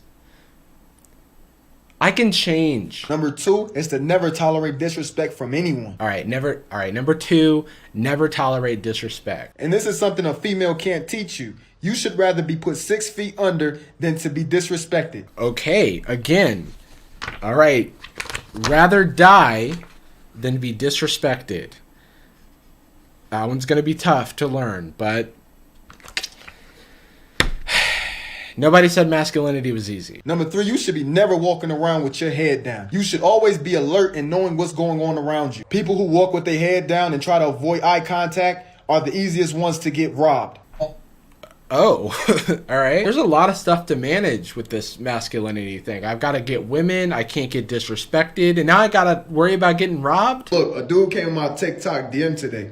And he said that his girl keeps pressuring him to express his feelings towards her. And you never do this shit when she's begging you to. Here we go. Here's the stuff I came here for. Don't express your emotions. I've heard about this one. Reason why this woman is in a relationship with you in the first place is because you don't buckle as a man when she tries to pressure you into doing some shit. The reason that woman needs you to express your emotions like a beta male set mangina is because she feels insecure and powerless in a relationship. Don't buckle under pressure or else you're a beta male simp mangina. Noted. And don't nobody give a fuck about us. See, when a woman is born, she's already born a princess. She's already born on the highest of the pedestal. When a man is born, he's not born a prince or a king. He has to make himself a prince or a king or valuable. That's not what I remember from The Lion King. I should probably rewatch The Lion King. You out here feeling sorry for yourself. You're homeless. You're broke. You're down bad. You hoping somebody gonna save you. Well, I got news. You're not a woman. So they don't give a fuck. And a lot of the reasons why a lot of you guys are so depressed and down and sad and unsuccessful is because you have become a victim of the microwave age. The microwave age? Scared of your own damn shadow. You're scared to take risks. You're scared to take a leap of faith. You're scared of what other people think. You're just fucking scary. And it's all because of microwaves. You cannot feel like a man or even feel happiness until you thrive in discomfort. You can't be a bitch. You gotta live on the edge. Of the microwave. I presume. I'm not exactly sure what he's saying in this one, but I'm gonna get rid of my microwave just to be sure. God gave women this unique ability to be able to be in tune with the emotional and spiritual world. That's pretty cool. I didn't know they were like X-Men. I wish I could be in tune with my own feelings. Being a guy sucks. Women submit to how you interact with them and the feeling they get from how you feel. Every woman told me that they knew that I did not like cuddling. And that blows my mind because I never told them I didn't like cuddling. You? This guy doesn't like cuddling? Damn. Women are psychic. There are two ways to measure a woman's attraction level towards you. The first way to measure a woman's attraction level is how compliant she is. When was her last audit?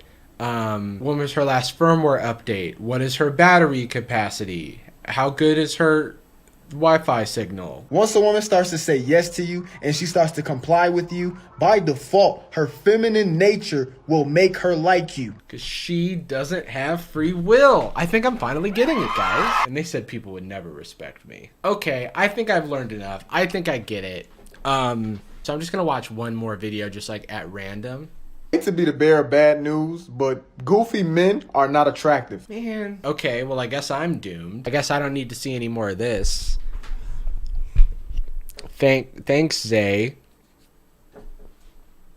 Thanks a lot. Okay, so after completing Zay's program, I've decided, drumroll please, to not become an alpha male.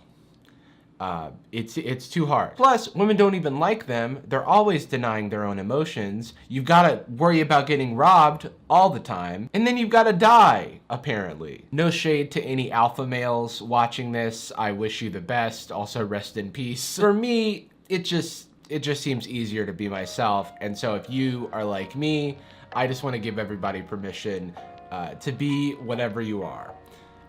Because you don't have to change. You're doing just fine. And you get to live. Also, don't manipulate people.